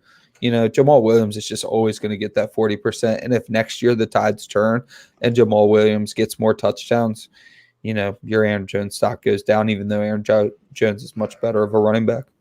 Aaron Jones loses a lot of the passing game work to Jamal Williams. I think that helps. That hurts a lot too. But let me ask you guys one more question with this Green Bay thing, because being as close to Green Bay, and I know Chris, you as well follow this, but being as close as we are, a name that I hear bantered about a lot, because you hear more along the lines of veterans coming in than actual rookies being drafted. But a name that I hear a lot is AJ Green getting floated around. If AJ Green went to Green Bay, this is a veteran wide receiver. We don't think that could potentially hurt Davante Adams a little bit. I haven't seen that. That would be awesome. I mean, yeah, that would, because with the way both of them play and like their route combinations and I guess where AJ Green is at in his career versus where like how Davante Adams has been used so far, I guess it makes sense that I think that specific example, yes, that would hurt Davante Adams. But I can see that. Are they not the same player? That would be very interesting. That would be. I mean, to be quite honest, but Jimmy Graham. Yeah, I kid. That would be cool. I would like to see that, and that would be. You know what? That's a good point, James. I don't know. I can't tell you. I don't know. I don't know what it's like to be in a world where Davante Adams doesn't have a ridiculous market share. Let's say two elite wide receivers. Well, I don't know if I hope AJ Green's still elite. I mean, he's like one of my favorite players, but still, like two really good wide receivers, like on the same team. Can we actually imagine AJ Green in a situation where he can win? Like that would be Yeah, fun, talk right? about Seeing it. seeing AJ Green mean, as a playoff football, like that would be man, that would be cool. That I live would an be so much hour. I live an hour fun, from man. Cincinnati, and I've been hoping for that like since he got drafted, man. He Like, it's just- deserves it. 1,000 Which yards every Cincinnati's been in year. the playoffs. They've just been, First round, but Yeah. first round 5 years in a row. You know what? That's a fun topic to talk That's about like too. that's like hoping Do Allen you- Robinson gets a good quarterback. I mean, it's just Right. it's probably not going to happen. Yeah, but why does he want to stay with the Bears? He could get out. But you talk about that. Do you want to go first round 5 years in a row, or do you want to go to the AFC Championship? You know what I mean? What's the difference? I don't know. Give me the AFC Championship, to be quite honest. I think so too, because you were right there. You were right there. The closest the Bengals have ever been to actually getting to the second round of the playoffs, Andy Dalton wasn't even starting against the Steelers, and the Steelers rallied late. No, it was Joey Porter. That's why. Was it? No, it Yeah. wasn't. I don't That know was who the- Joey Porter is, but I no, think he's that the was linebacker somebody for else. the Steelers, right? Yeah, that was Yeah. that was the game where Joey Yeah. Porter came out on the field and then got everybody in trouble. I'm not Yeah. upset. Oh, yeah. Okay, I know what you're talking about. Joey Porter was good You- at that, getting everybody else in trouble. Yeah, he Chris, excelled at that. you're not bitter about that at all, Chris. No, I'm not upset at all. So one last He point didn't even about get on the field. Why was the all right? yeah. So I just pulled this up for a moment of interest for Michael Gallup, because now that they have Mike McCarthy, the analytics guru, at the head coaching job at the Dallas Cowboys. So Michael Gallup only finishes wide receiver 34 on PFF's overall wide receiver rankings, which I assume that McCarthy just logged into his PFF account that he had just established and pulled these up for the Cowboys in the offseason. So I mean, my research hasn't started too much yet.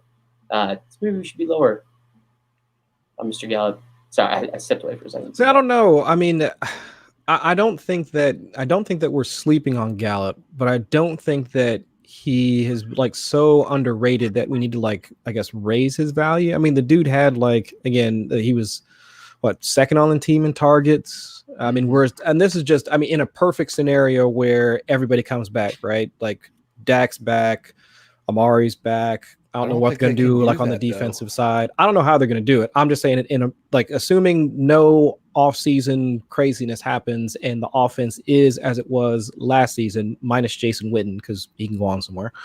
But assuming everybody else is there, he's with Peter Howard in the Petermobile.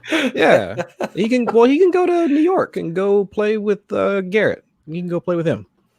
But I'm just saying, like, between if the two of them, if like Amari and Gallup still have the chance to play off of each other, then I mean, Amari still gets his 27% target share. Let's kick up Gallup a little bit more because Jason Witten's gone, because Jason Witten had 120 targets or something like that last season. So shovel some of those to Michael Gallup. We're assuming, I don't know if Cobb is going to be there. I don't know about his contract situation. I forget like how much like he's owed. But either way, if Cobb is still going to be their third, then okay, fine. But still, I could still foresee Gallup having somewhere around a 23-24% market share, and that's still a pretty hefty amount of targets. Well, let's remember that, like I mentioned earlier, Gallup was the red zone guy when he came out. He was like, if you guys remember, he was like the cult classic. Like, he was the guy everybody sweared upon, but then the people that were, that was like his calling card, I guess. Yeah, everyone was like, and it never worked out that way. He was the guy that it was like you were being a cool hipster if you liked Michael Gallup, and it's because he was so productive in the red zone, and he hasn't even been utilized in the red zone. So if we could get him utilized in the red zone, that's a lot of points. The guy hasn't really been utilized in the red zone, especially with Amari Cooper, and it's sad because Amari Cooper drops all his red zone targets. So if Amari Cooper does move on, and you could talk yourself into the fact that Michael Gallup goes back to doing what he was phenomenal at, which is being a red zone target. Yes, he's a fantastic asset, probably a top 20 receiver, to be honest with you. And he profiled to be a potential top 20 receiver. I'm not going to take that away from him. Even though he was a late first, early second round pick when we drafted him, it wasn't for lack of trying. It was, we know that he's going to be productive in the red zone. We know that he's ready to step into that role. It's just that the Cowboys didn't use him there. And hopefully if Amari does move on, you get the good side of the coin, because like I said earlier, it's probably a coin flip whether or not his situation improves or gets worse.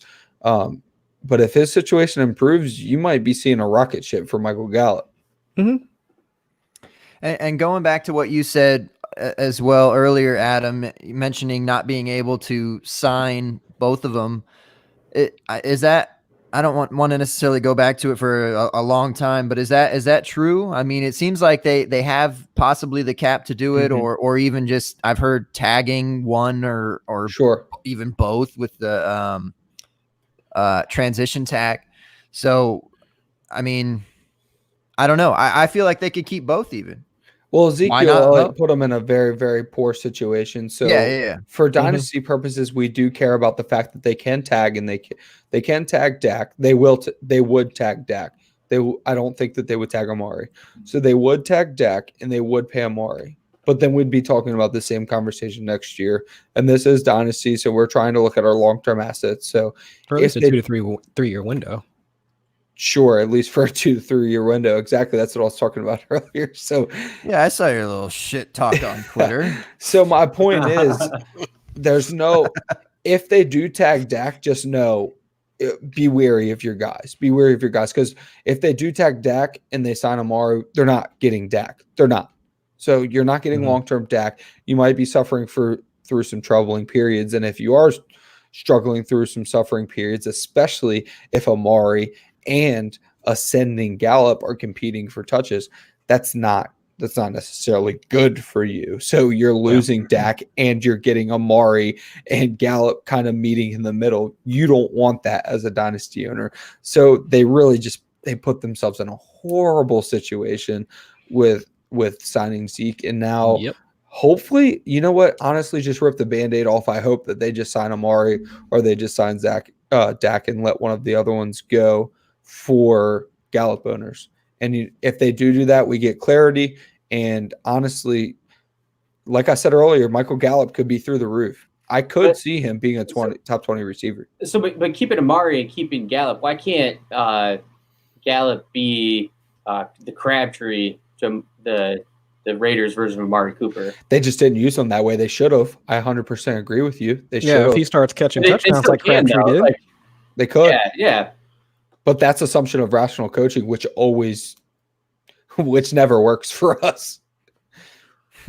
Yeah, the guy had over 1,000 yards and 3 touchdowns last year? 3 touchdowns? 1,100 How yards ridiculous and 3 is that? I mean, how ridiculous is that for the guy that excels in the red zone?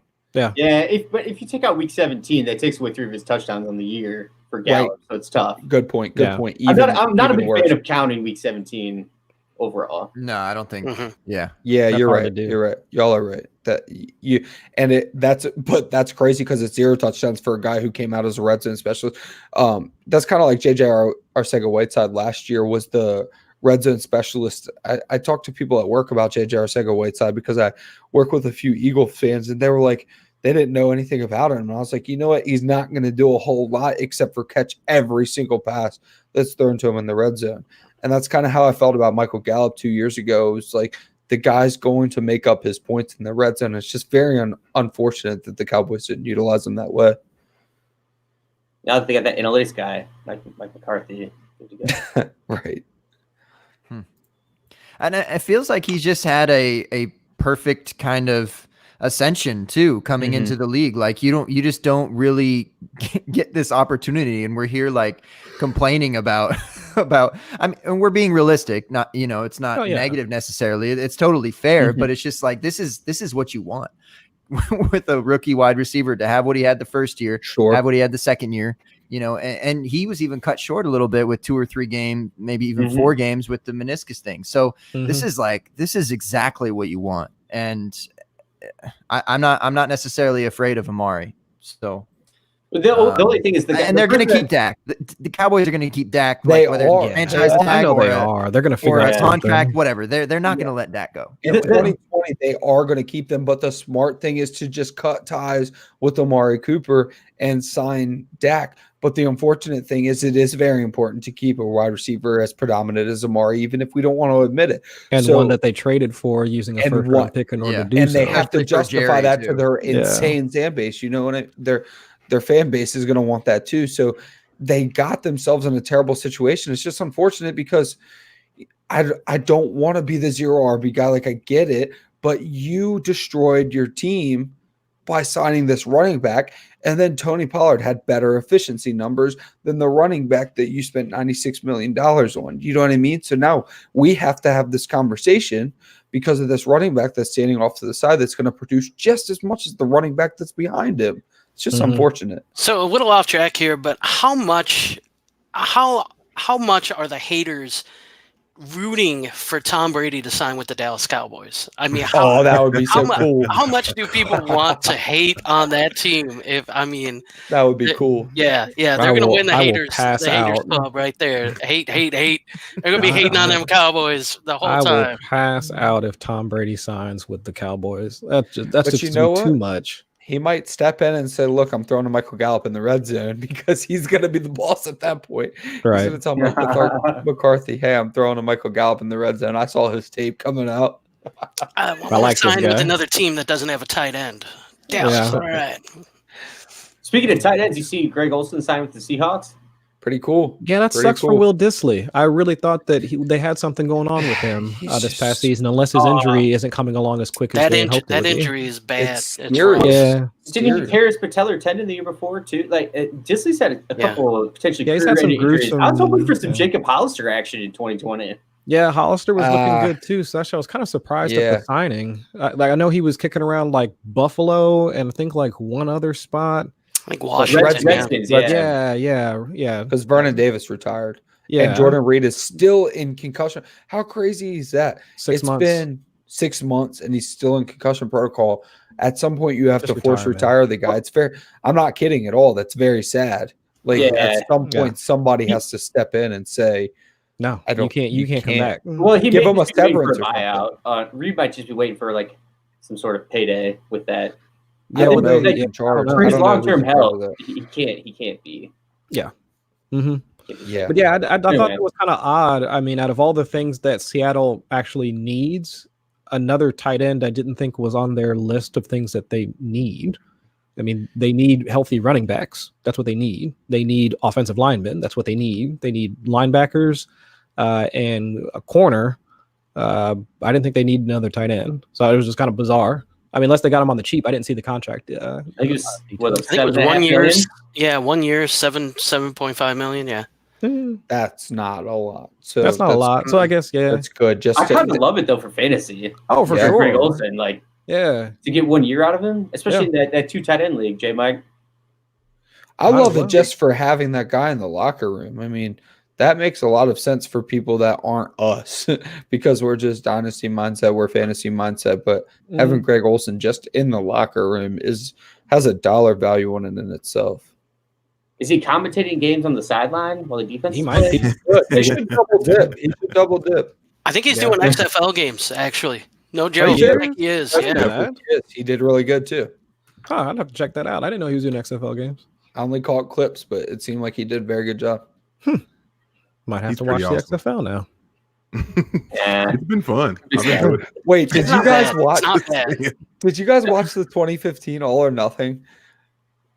Okay, so if you guys did not, yes, with the Panthers. I heard he's I heard Olsen is like really corny, like almost annoyingly corny. He's a little annoying, but the best part of the whole show was when they showed Greg Olsen playing spades with his kids, and he was absolutely annihilating his kids. Like he was, kind of funny. Yes, he was dunking on his kids in spades. Wow, I'm someone who plays a lot of spades, and I thought it was hilarious.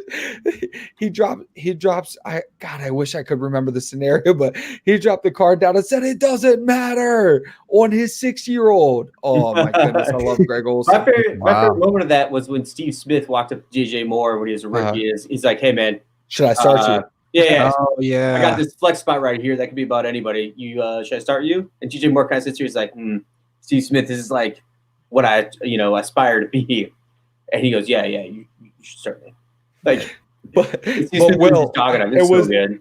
Do you know what's awesome about that too? I remember that. he did. That was hilarious. But DJ Moore legitimately looked at the other options. That's what I thought was the silver lining there, is that DJ Moore looked at his other options on his roster, and then he said, "Yes, you should start me." Who did he see? That's a good question. They didn't say. They didn't say. I know, but who? Ask That's me a real the question, discussion. Mike. Who did he see? Mhm. He saw ramen, gumbo. He saw Gallup. He saw Gallup. Like, no, it's not the week for Michael Gallup. Probably saw Dante Pettis on there too. It's like, I know. yeah. I was thinking Pettis. Okay. yeah. Okay, well, your roster sucks, so yeah, start me. Can I pivot right here? I got a real question. If Phillip Rivers goes to the Colts, how many shares of Naheem Hines are you going to try to acquire? All of them. Is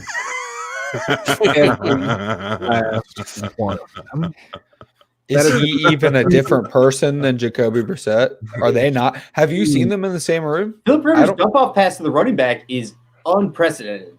Yes, give me all the Naheem Hines if Phillip Rivers winds up signing. Oh my them. goodness! I'll be overpaying so hard. I'll take that risk. They seem to be unfortunately happy with Marlon Mack to the point where they might actually give him a contract.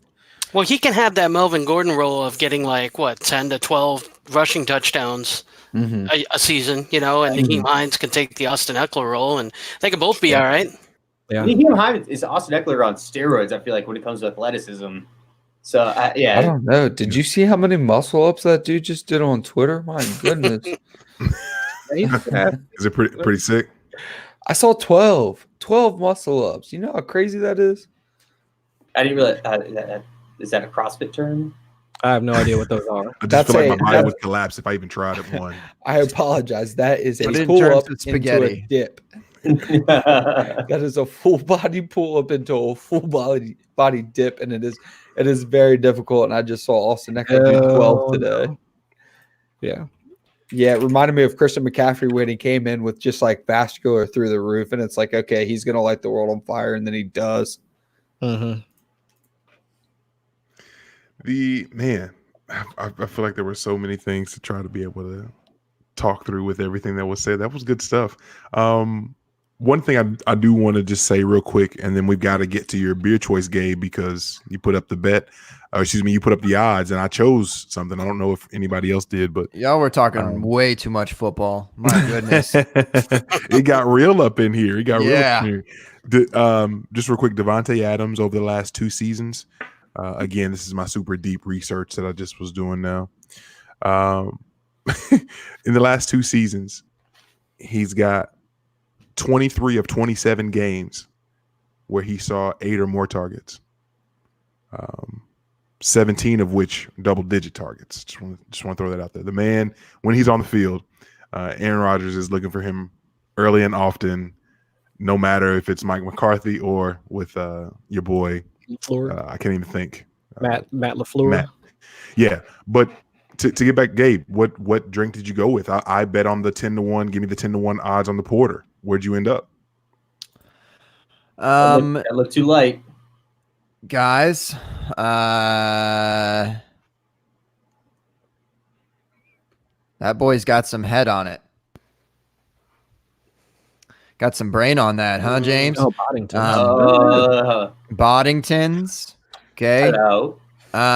This is my brother's favorite beer.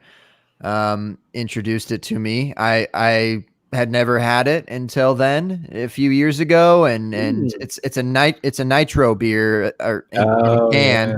So they got this little metal ball essentially in there that kind of that they kind of have to just dump it in. Basically, there's not like the technique of the putting it at an angle. It's just like, no, just ram it. And so it's good. I don't know. I never see it. I never see it in the stores, and I finally found it somewhere, so I figured I'd give it a shot. So Gabe, I gotta know, man, is that a local brewery that puts that out, or what? Oh no, that's straight from the UK or that's like an old English beer. Yeah. Did Shad Khan send that to you from London?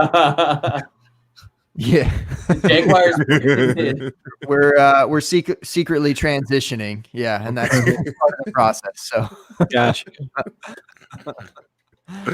I'm with it.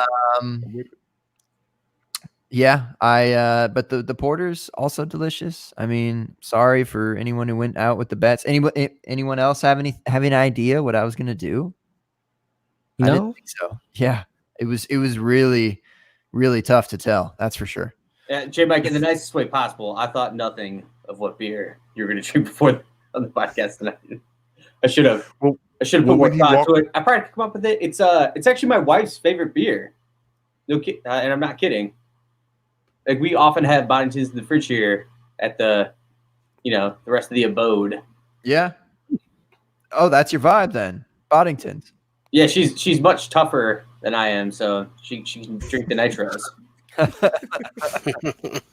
No, it was when he got up and left. When he got up and walked away, he put it up on the screen there, Will, and he put odds and everything. Yeah. It was that's what I was going off of, but obviously it's not there now, so I look like a crazy person. Yeah, kind of like the chat, man. I don't know. It's here 1 second, go on the next. it was hopping. I was trying to bait some people. Okay. Chris is our beer guy. I was curious. I was hoping for the hazy IPA.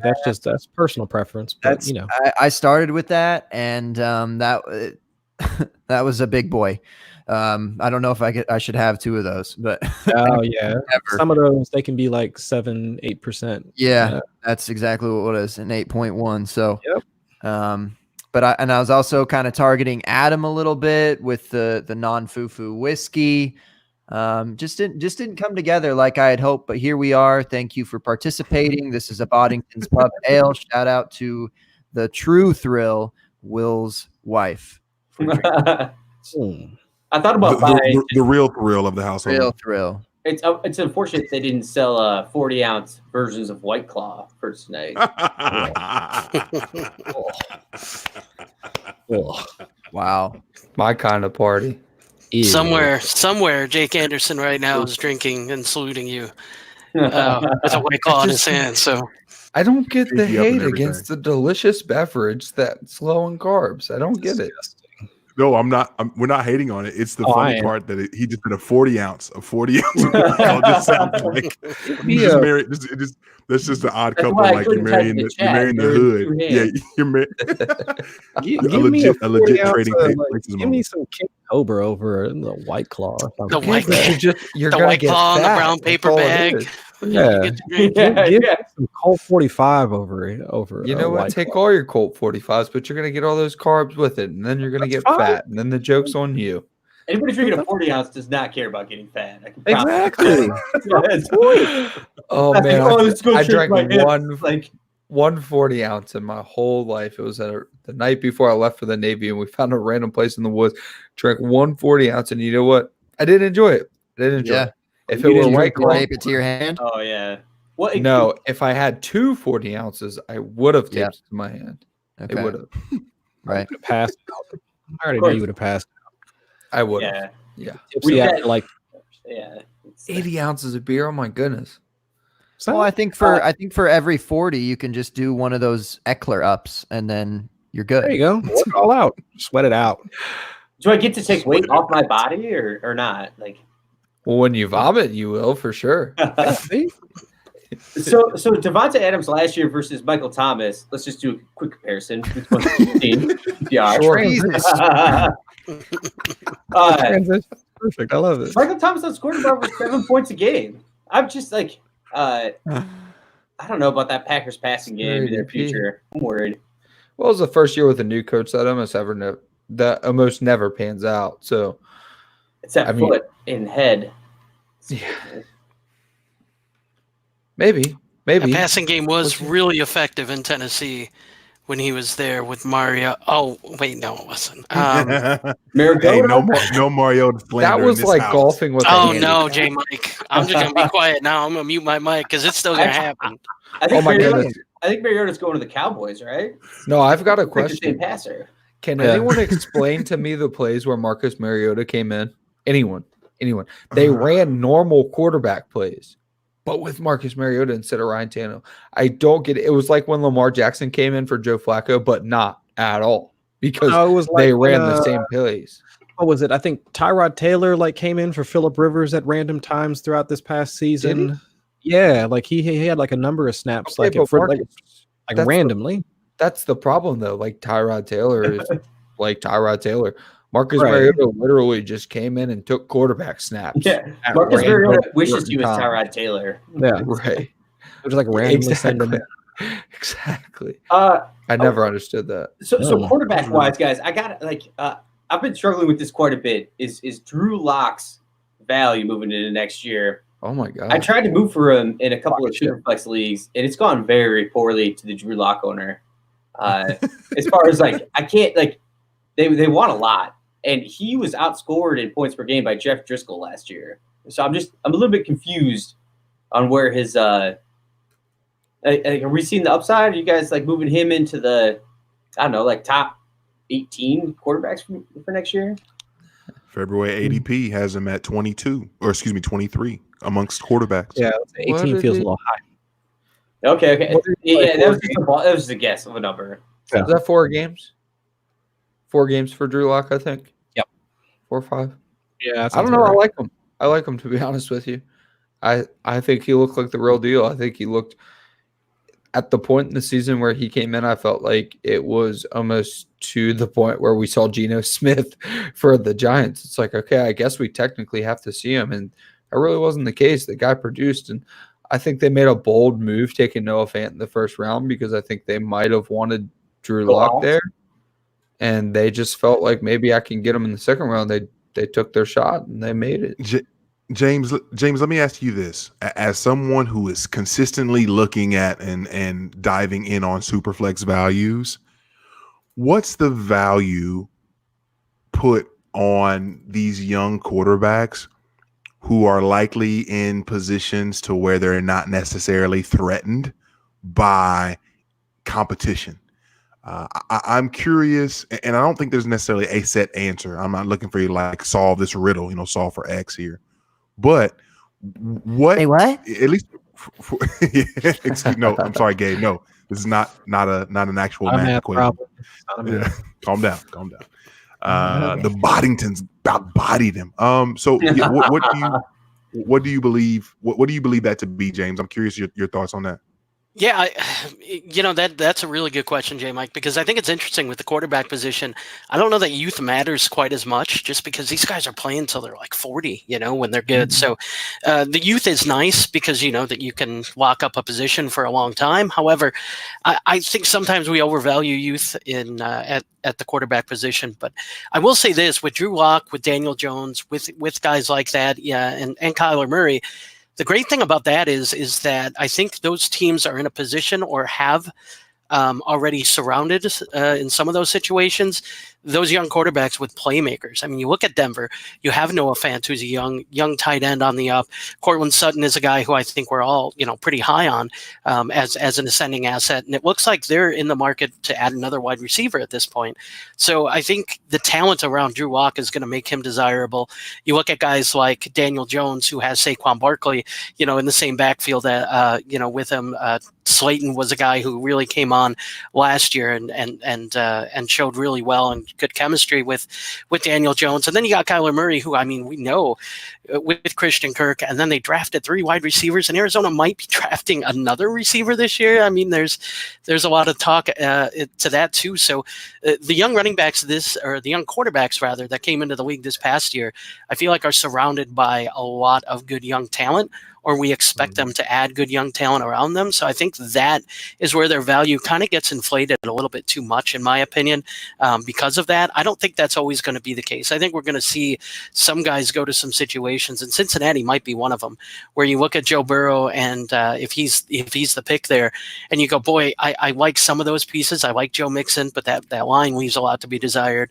And I like Tyler Boyd, but if AJ Green walks, man, what else do they have? Am I, is that offense relying on Auden Tate and John Ross and guys like that? Do they have a tight end?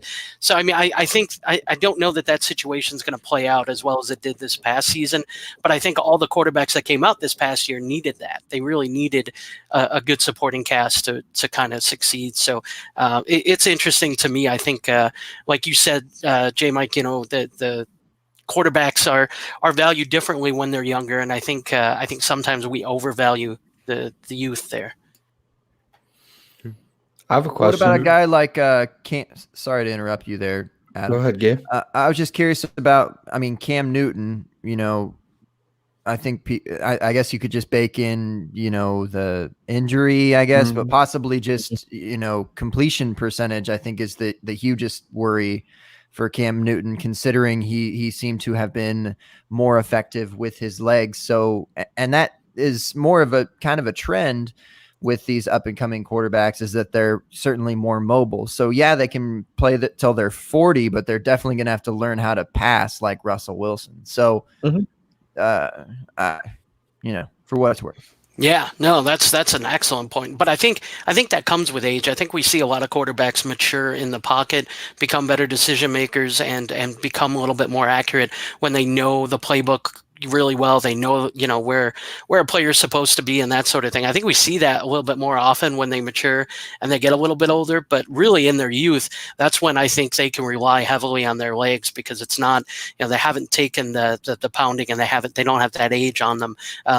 You know, that they will later in their career, which is really when it's going to hurt them. And I think you see that, like you said, with Cam, it's a perfect example. Is, you know, you see what happens when you can't be an accurate passer, and you know, you're relying on your legs too much. Eventually, it catches up with you, and you know, the injuries are going to be too much to overcome, I think, in a lot of those situations. So yeah, that's something definitely to monitor. And I think that's another feather in the cap for Daniel Jones. I mean, his accuracy looked fantastic this year at times. He was throwing dimes, and so you know, you kind of feel like he's the kind of guy who, you know, if he can take some more strides in consistency and pocket awareness, he's going to be someone who I think can be good for a long time, just sitting in the pocket and, you know, dismantling defenses that way. You know, I wanted to talk Who's about a guy those. that needs to adjust then? I did it again. I'm sorry. I'm 2 for 2 now. You know what? Just make it 3, Gabe. Make it 3. Yeah. I think there's a few guys that I think needs to adjust that. I think the glaring one for me is Kyler Murray, and I think that's because I mean, that's twofold. That offensive line wasn't great. They were behind in a lot of games, and you know, your pass rushers are pinning their ears back. But this is a guy who we have ranked. I mean, he's going 5 or 6 in ADP right now, as QB5, QB6, and so if he's going that high, you know, you really got to make sure that this is somebody that's going to be around, you know, and have some longevity. So I think that's what Arizona's trying to do. They're trying to get some more pass catchers. They're trying to spread the field a little bit more, so you can't just, you know, can't win with the pass rush too much. You know, you if you're going to blitz, there's going to be a guy open, you know, so that sort of thing. And I think that spread offense is kind of how they're going to try to do that. I don't know if it's going to work, but it wouldn't shock me if that's kind of their attempt here to kind of prolong Kyler's career here. And they got to work on him sliding too, because he seems to take more hits than some of the other guys that are running the ball at the quarterback position. James, me and Chris just talked about that yesterday with the Arizona offense. Cliff is a rookie quarterback at the same time as drafting all these rookie wide receivers, and he didn't understand that rookie wide receivers don't just come into the NFL and produce. So he drafts Keyshawn, he drafts Hakeem Butler, he drafts Andy Isabella, and he ends the year with Bryce Butler as his wide receiver too. You know what I mean? Because you have to play a veteran there. Those guys just weren't ready to run 5 wide or 4 wide, or by the end of the year, they couldn't even run 3 wide because they didn't have the personnel for it. So that offense is a sneaky ascending asset after people are kind of soured on them because you just drafted a plethora of rookie wide receivers that weren't ready for it. And if you believed in Andy Isabella, you should still buy him. If you believed in Hakeem Butler, you should still buy him. Same thing with Keyshawn, because they just really didn't get the opportunity because they weren't ready to run an air raid offense. And I don't think that Cliff was ready to run an air raid offense in the NFL either. I mean, they were all rookies at the same time. What I did a little research on for a second there was Jimmy Garoppolo. What could you trade Jimmy Garoppolo? What would you get in return with Drew Lock? It was like the 112. I don't know. I think I'd rather have Drew Lock in the 112 than Jimmy Garoppolo. I don't know what you guys think. Yeah. I don't have much interest in Jimmy Garoppolo. Same. And you could still get, you know, extra on top. That's nice. That's nice. Yeah. What is he, like 13? We were talking about that. It's too high. Recently. I couldn't believe it. It's like, what? Yeah. It's like what is he? I guess I don't understand like what Jimmy Garoppolo has really done to to get Yeah. to that value at this point. And you know what, dude? It's not even that Jimmy Garoppolo is a good or a bad quarterback. It's just that he's not going to ever get utilized as either. He's not going Serviceable. to ever, he's not going to ever be used as good or bad. If you added up the running back stats for the 3 or 4 major running backs, if you want to include Jeffrey Wilson for the 49ers, they were the running back 2 on the year. How insane is that? They just took 4 different random running backs, none of them with draft capital, and said, go win us games, and they make it to the Super Bowl. Is Jimmy Garoppolo ever going to be valuable? Probably not. And you could still get someone like Drew Lock plus a first on top of that. That's impressive. That's something I would do like this second. Oh yeah, in a heartbeat. Yeah, I don't understand the hype. I mean, Garoppolo. I would say that he's above replacement value, like for a quarterback. I mean, he's in a good system. I mean, Kyle Shanahan is a great offensive mind, but I guess his on-field talent really doesn't lend itself to being the guy that you would want, like from a fantasy perspective. I mean, we just kind of saw that play out, unless he's kind of pressed to it. So like that New Orleans game, I guess unless he's like pressed into it, they can just as easily sit back on their defense, which is what they pretty much wanted to do. I mean, they almost ran their offense like essentially just the same as like Minnesota like ran their offense, just like here, let's just do the bare minimum on offense, and then we'll try and like sit back on our defense and let them do the work. And it's just if that's the offensive mind, or if that's the team mindset, then that's not really something that I would want to invest in at the quarterback position. Give me all the ancillary pieces, but like I don't want the guy that's tied to it. One of the best quotes I heard all season was Jimmy Garoppolo is getting paid a top 5 contract to do the bare minimum all game except for make 2 plays. And I thought that was so smart. That's essentially it. Yeah. Look, make your 2 plays a game, do the bare minimum the rest of the game. We'll keep paying you top 5 money. That's what he did. He's always been my conspiracy theory player too. If you look at his cap or his dead money hit, if the Niners were to just be free of Jimmy Garoppolo, if they're just cut him, he's super cheap to cut throughout the rest of his career there in that contract. Which I mean, it's tough to say what actually happened, and they've signed just some interesting contracts there in San Francisco. That's one of the more fun teams to pay attention to, and how they're signing players and what they're doing with their cap. But if they wanted to move on from Garoppolo, they just decided, like, we can do this with anybody. They could pretty easily. They could, though. Would their season look any different if they had Jacoby Brissett next year? Probably not. Really. They're probably still making the Super Bowl with Jacoby Brissett next year. Yeah, I don't think it's like a massive, and that's kind of the sad part. Like I know people would probably look at that and be like, "Oh gosh, no way!" But like when you look at their actual offensive production, I mean, what difference would you really have between the two? There's not a ton. Garoppolo's like a 4 million dead cap or 3 million dead cap next year, and it just goes down. So it's always been it's one of my like fantasy cap conspiracies is that they're just waiting for something else to happen in the league where they can rid themselves of him and sign a quarterback to do the exact same thing and boost other parts of the team, or draft one and Aaron Rodgers him or something like that. Yeah. Winston? No, I'm kidding. I'm sorry. Love could go there. Cap conspiracies. Love could go there. That wouldn't be bad. Yeah, I could see that. Kenny Pops in the chat hit us with a Jake Fromm. Oh no! Come on, J Mike. Don't make me talk about Jake Fromm. Less Tay and Jimmy Garoppolo. I'm just saying everybody hates. I'm going to be in on everybody that Draft Twitter hates. The last 2 years, Draft Twitter has been dead wrong. Josh Allen, and Daniel Jones. If there's anybody else that we want to bury before they even get started, I want them immediately. Okay, but I don't want to brag or anything, but I did have Daniel Jones and Drew Lock as my top 2 rookie quarterbacks. So I'm just saying. Pre-draft. I don't know that bad now. That was just me. I don't know. James, I'm not sure where we would be without your humility, without your foresight. I try to keep things grounded as best I can. Yeah. Someone's got to stand up for the little guys. Yeah. Come on, I co-host. I co-host with Stompy. All right, I never get to brag about myself. Come on now, you know. No, that's fair. Yeah. You know, I mean, give me something. Give me something here. Let me toot my own horn just a little bit. Gotcha. A little This bit. is your moment. This Toot is it, definitely man. your moment. Yeah, Anything yeah. I else? went Toot, yeah. baby. Toot. Yeah, there it is. Toot, baby. Toot, baby. All right, Gabe. Let's get ready to kick rocks. We're pushing 2 Oh, hours. yeah? Yes. I know that this is your thing you love so much.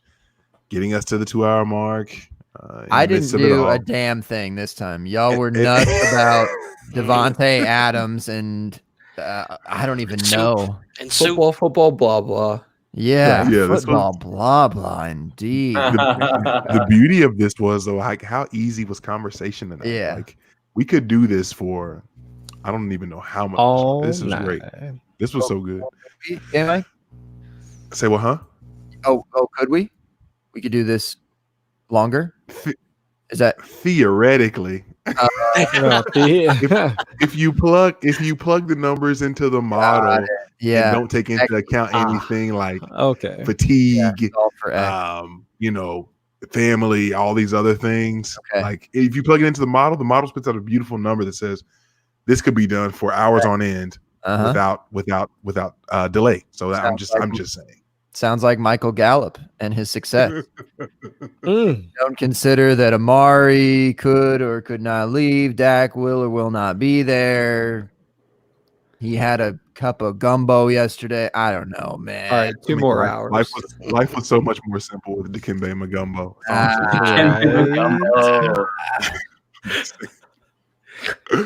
That's all I had to offer, and then I was out, and I let y'all talk about football.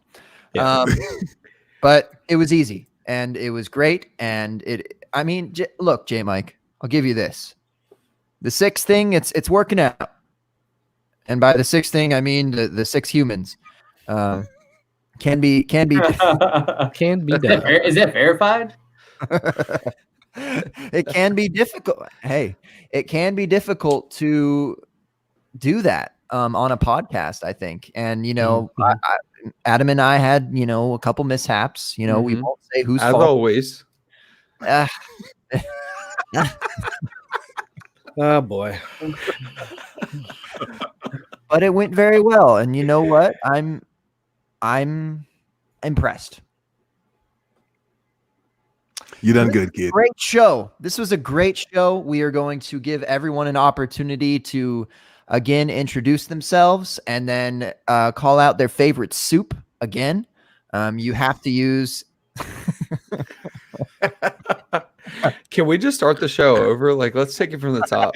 I feel like we could really do this better next time. All right, It was good, but whatever soup that you picked, you have to compare it to an NFL player when you say goodbye. Okay, so we will start with the 101 because I guess we have to do that order for us to say goodbye, essentially. So, Adam, your 101 was good old chicken noodle soup. I will allow you to have a soda on the side if it helps you create an analogy for the NFL player, the team, whatever it may be. So say what you need to say. Sure, super easy. Michael Thomas is my chicken noodle soup because he's going to cure all your ailments as well as score you a ton of points. And also, I guess I do my plug here. That's APWILDE. Find us at DLF Mailbag. Find us at Dynasty Owners Manual. And hey, thanks, guys. Thanks. Wow, that was too easy. I thought this was going to be difficult. Nope. He kind of breezed through that. But he's on top of his stuff. I'm taking notes here. I'm a mess. So just wait. Wait. Oh boy. Yeah. All right. Oh boy. I mean, Michael Thomas. Okay, give me the soda on the side at least. Who is the soda on the side? It is ginger ale with Jim Beam apple inside it. The ratio is to be determined later. Not literally, Adam. My goodness. I think we know what the ratio is. I'm talking about considering you didn't answer what I was trying to get you to answer is that the soda equivalent to that of an NFL player. Michael Thomas. Yeah, I can do that easily too. My soda on the side is going to be Leonard Fournette. And that's just, you don't know what ratio you're going to get, because he's probably not going to score touchdowns. But when he does score touchdowns, you get a little extra Jim Beam in your glass. You know what I mean? You didn't mean to get that big of a splash, but you did. Now you're twisted like a Wetzel's pretzel. And you're winning the Millie Maker. Chris, what was he talking about with some nibs? I have no idea, man. He I drank all of them. Glad you took a nap, bro. All right. Brain on some other shit. Oh God. What you say, James? All right. James the Brain, my soup was beer cheese soup. And that's Derrick Henry for me. It's Derrick Henry because it's a thick, it's a hearty soup. And by the end of it, there's a little bit of a kick to it. And the more of it you eat, I mean, if you want to go hard on it, you're gonna feel a little wobbly in the knees by the time you hit the end of that big old bowl. So yeah, my beer cheese soup is Derrick Henry. You can find me on Twitter at _James the Brain. You can also find me on the Superflex Super Show as one of the co-hosts. You can find that on DynastyLeagueFootball.com as part of their family of podcasts. Also, real quick, I hope I'm not overstepping my bounds, but I do want to tell everyone, man, you got to follow J Mike's Journal, at J Mike's Journal on Twitter. The first entry, J Mike, was awe-inspiring. It was awesome, and I can't wait for more. So everyone needs to follow that. If you want to follow some of the best stuff from one of the best guys you'll ever interact with, follow that. And it really is going to be something awesome, J Mike. I'm looking forward to it, to more entries. So yeah, hopefully I didn't overstep my bounds by telling everybody about that. But I'm really excited, and I'm proudly following after the first drop there. Incredibly kind of you, James. Thank you, man. Very, very well put and very true. I bet that you will listen to that and be like, damn. Just kind of, I mean, you feel like J Mike. You've been doing this podcast thing with me. You've gone on other people's podcasts. We have plenty of people on the Open Bar, but there's no way that J Mike like that. That's the truth. So absolutely. Big old facts. Okay, Chris, your French onion, even yes, James, yes, will you allow him to put that cheese back onto his soup? Is that okay? Absolutely. It's got to be as bourgeois as possible because I got to hear this player comp here. So yeah. What did you say to me? Talk dirty to me again. Say it again. Oh, the omelette du fromage. Omelette du fromage. Did everybody else watch Dexter's Laboratory? I kind of feel like he's just calling me a douchebag, though. Like he's just secretly like. Strong vibes. Yeah, strong vibes. Douche fromage. I know, right? A little bit. That's not what I said. God damn it, Adam. You're ruining the whole vibe. He definitely ruined the whole vibe. That was smooth. That was deep. That was sensual. And Gabe just perverted it. He perverted it. And Adam was like, did he say douche? He said something after that too, bro. All right, go ahead. You just ruined the whole, just the whole thing, man. Just whatever. I don't even know where to go from there. Just like I had like a whole speech prepared and everything, but all right. Well, let's go ahead and get into it. Allow me to reintroduce myself. My name is Chris. You can find me at Chris Allen FFWX, and yeah, French onion soup. I guess I'm going to go literal for a second, at least in terms of the side, because that is one of the things that I like to do is brew beer. So I would put on the side of the French onion soup. So you got your French onion soup, right? And you got the saltiness, you've got just a little bit of sweetness, like from the onion, if you cook it right, with some cheese bread and cheese and some bread on the side. The right pairing for that, in my personal opinion, would probably be something along the lines of a dessert beer. We're talking either like a blonde, or you can get yourself like a banana nut beer, something along those lines. I mean, so I'm thinking about a legitimate, like a good pairing if you're going to go French onion. So you want something light, not something hoppy. No, I don't even really think you want something that's malty. You want something that's just light and has a good taste to it. So that would be my personal recommendation.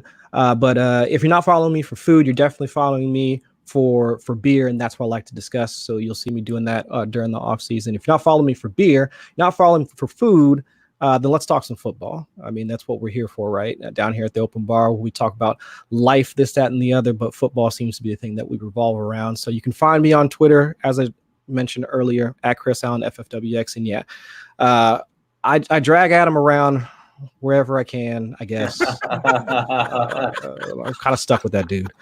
But yeah, we're doing the Dynasty Owners Manual. We're back, third season. So come check us out over there. I guess we're doing the DLF mailbag. That's what, I'm stuck with Adam for that too. So I'm on the hook with him for that. So come check us out. We'll be actually doing a live show tomorrow night.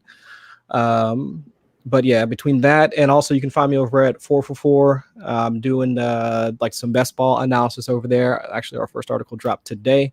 So yeah, man, it's going to be a wild and fun off season. So yeah, that's where we're at. So come check us out.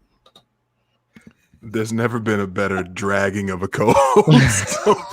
I didn't even know we were recording a mailbag episode tomorrow, actually. Boy, howdy. Oh, eat at your soul like ether. Oh, I tell you what. What? I tell you what. You should have been there, bucko. Every time, man. Every time.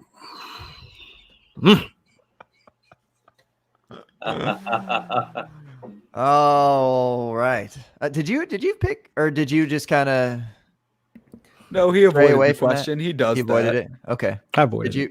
Okay, that's fine. I mean, it's fine. I avoided it. I dodged it. Yeah. You get to skirt when you want. Skirt. The thrill. At least one of them. The thriller.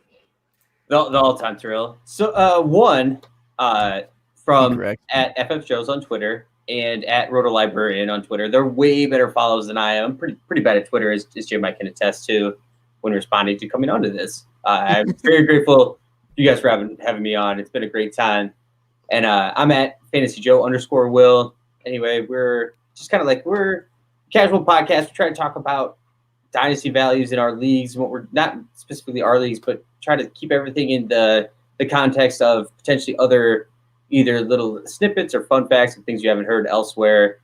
But yeah, we keep it fun, we keep it light. And so I wanted to go with the super. I'm going to pivot a little bit here. So I'm going to get rid of the young QB hype Dumbo, and also get rid of that nonsense J Mike soup gumbo, and give me 2 slices of the Traquan Smith broccoli and cheese with bread bowl combo. That's my soup take. Yeah. I'll buy that for $1. There's some poetic editing. Got him scratching his beard. I hear the wheels turning. I like it. I reach back out to you, the prince of the Pillow Palace. Invite you back into my home. Oh man. Into the place that I call home. Like his sanctuary. And this is what you choose to do with my heart, with my generosity, with my kindness. You choose to drag gumbo through the proverbial basic He's just broth that is cheddar, broccoli, and bread bowl. It's just, Yeah. just got to Kevin. Gabe, I'm calling it a night, man. Look at this crestfallen. I mean, J Mike's over there. He's been hoodwinked, Wow. bamboozled, Never seen him like this. run amok. Yeah. Talk about it, Chris. It's just nothing personal, but not a lot of things rhyme with combo. So I had to make some choices. I could never be mad at you, the pillow prince of all time. I can't do it. Thank you, Will. Appreciate you.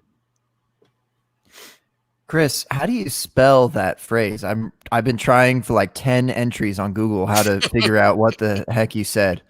And I definitely can't put in what Adam said. All right. Yeah. You're finding out. Is it? Does omelet do Omelet. D-U Do you? fromage? F-R-O-M-A-G. Oh, fromage. Okay. Yeah. Got it. Omelet All du right. fromage. Omelet Yeah, with I know. cheese. Yeah. Okay. All right. So, well, real quick before I pass it off to you, J Mike, are we still doing the football thing? Like Chris kind of passed, and then I don't know what happened with the broccoli cheese bread thing. There's a Trequan Smith reference in there. Yeah, I got you. Mhm, Okay. He's your guilty pleasure once every 8 months. Yeah. Well, ramen. Ramen. I still have all of ramen, right? So I can just kind of do whatever I want with that. You could go XFL if you wanted, man bun. Oh my You can god. do that. That's a 10-cent ramen packet. You know, I mean that. Well, look, that's what you would have to do with the top ramen. Yeah, very much. Indeed. Oh, But man. that OG ramen, that bougie ramen. Let's go. Hey, keep it on brand. Wubba lubba chub chub, huh? Wubba lubba chub chub. All right, little bit of everything. Okay. It's getting swifty in here. It's getting swifty, baby. All right. The broth, okay. The man is just hearty to the soul. He just looks like a genuine guy, really. Okay. Not to mention the pork. Okay, dude's beefed up. He is your workhorse back. Don't care about Kareem Hunt. Don't care about a running back that they're not going to bring in this draft. Come on. It's Wubba Lubba Chub Chub, baby. The noodles, he's slippery. All right. He's all around, man. And he doesn't get enough credit. And it's Wubba Lubba Chub Chub season. I'm gonna have some ramen tomorrow night just because of that. Just because I absolutely love that analogy. And Chubb, I'm gonna wear my Chubb jersey too while I eat it. So All in a right. bit. That sounds like a because great I won't idea. work on it, but That sounds like a wonderful idea. Wubba Lubba Chub Chub season indeed. J Mike, what say you?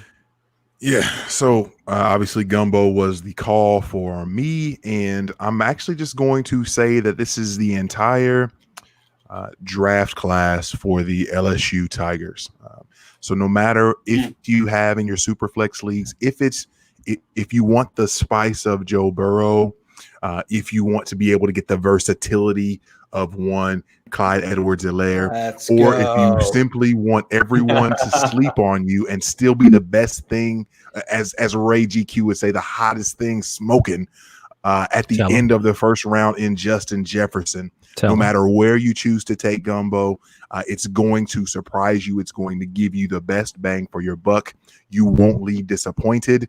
The only way that you won't like it is if you're allergic to shellfish, and that means that you're basically an Auburn fan who ends up also being a Cincinnati Bengals fan, and you get a whole bunch of Joe Burrow in your face, and you don't want to like it, but you keep eating it because it's wonderful, and your face just keeps swelling up out of just this internal hate that's been breeding in your soul for your entire life, because it's difficult for Auburn players to like LSU players, things of that nature. So that's what we're looking at with the LSU Bengal Tigers. The entire draft class, your entire first round of your rookie drafts, littered with the greatness of Gumbo, no matter where you choose. That's my soliloquy. that's how you end it on some Louisiana gumbo. There it is. Yeah. Yes, sir. You tied it together. Yeah, Yes, didn't sir. you? Yeah. That was cute. Wow. Nice little bit. Would you like to try jambalaya next? Hey, listen, jambalaya is my thing too, man. I'm here for all of the southern delicatessens, if you will. I'm Oh, here. and in the Midwest we have goulash. Oh man. You lost me.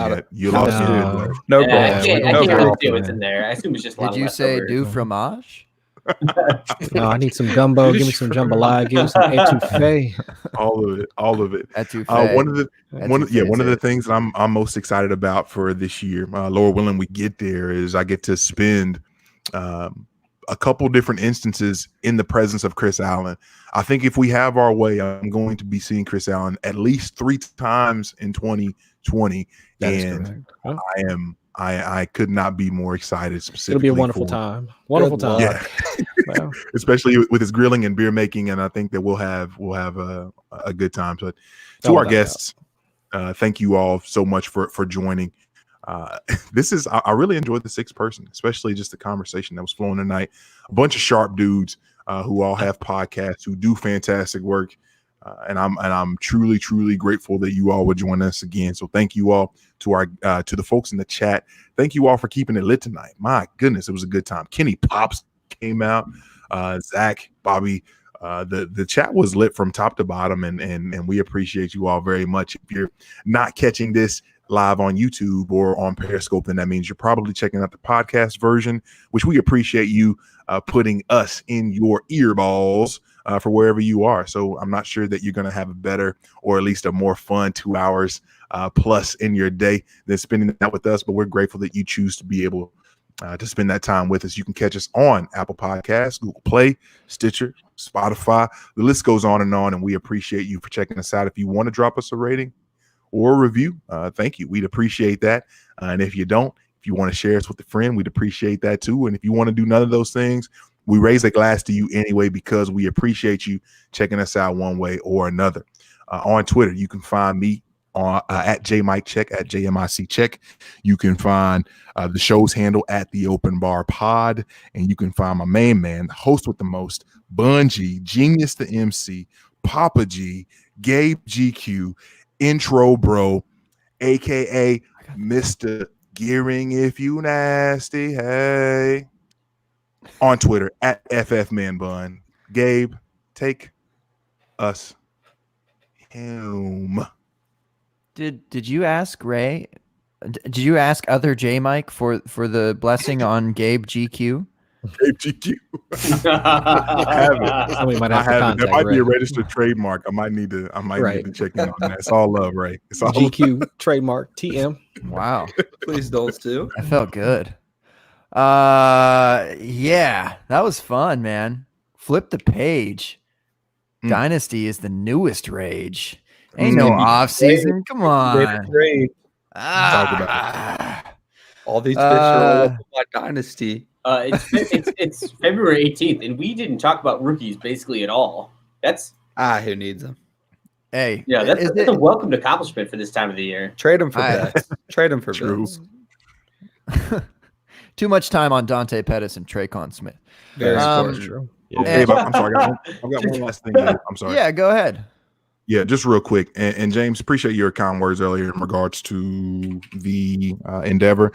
For those that are curious at all, I literally had probably the worst year of my life in 2019, just with a lot of craziness and life and heaviness. And my essentially this was birthed from literally journaling. I'm reading a journal basically of just things that I'm writing out, trying to help process and get through some things, and something that was suggested by my counselor, because life is crazy and life is hard, and doing it by yourself is a terrible idea.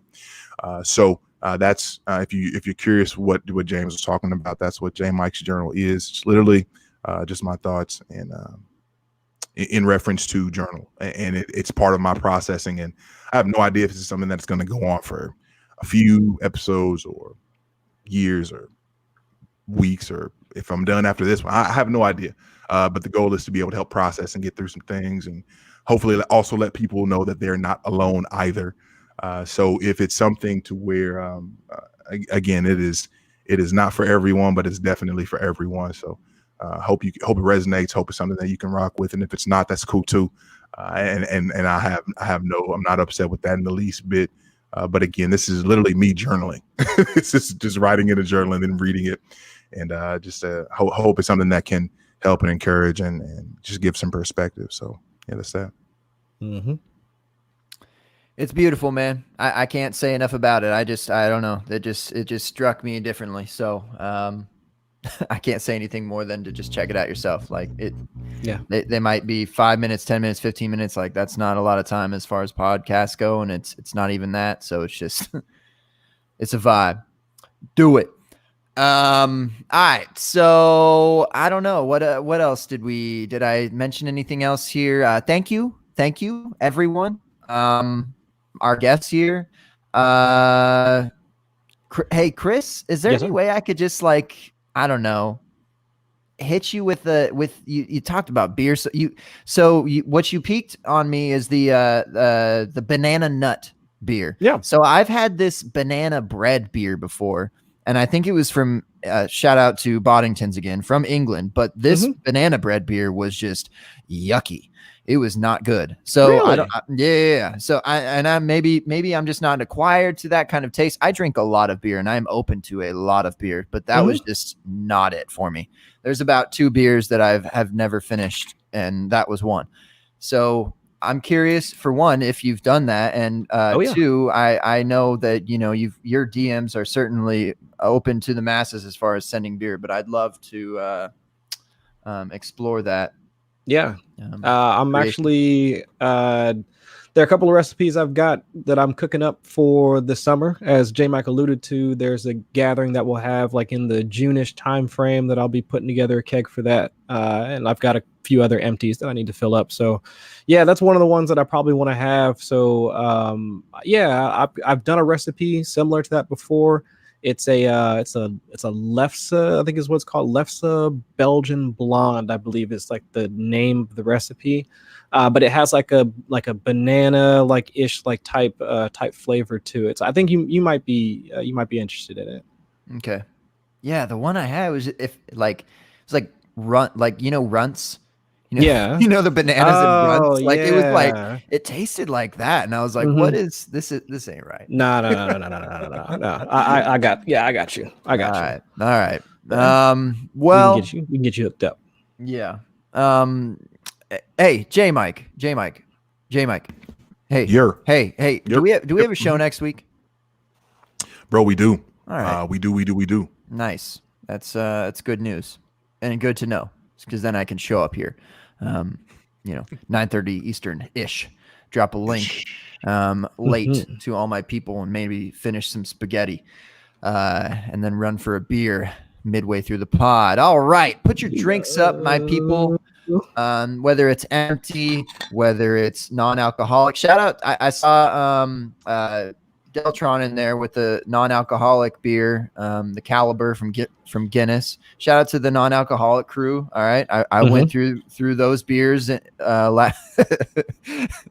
Adam last month, and they were delicious. And shout out to that journey just in general. But that's it, man. I do intros. Y'all know that. Maybe if you don't, then I do, and you can find them out there in places. I you know what? I will shout out the most recent one I did do. I need to do that more, and I'm sorry I don't. But Sideline Squib is the most recent podcast intro that I did, and it was fun.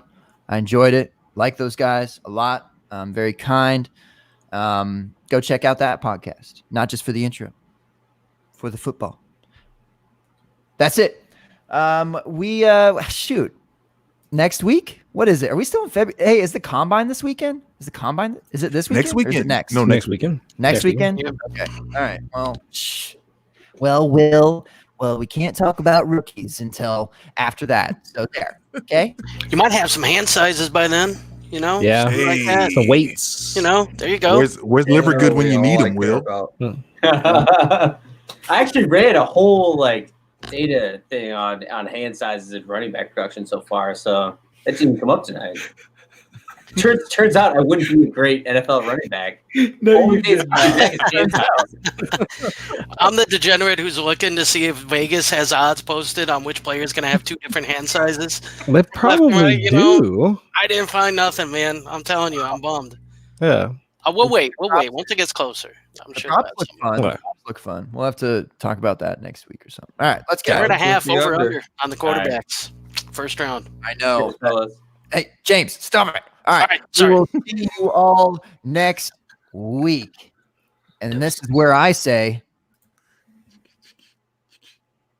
Love you, bye.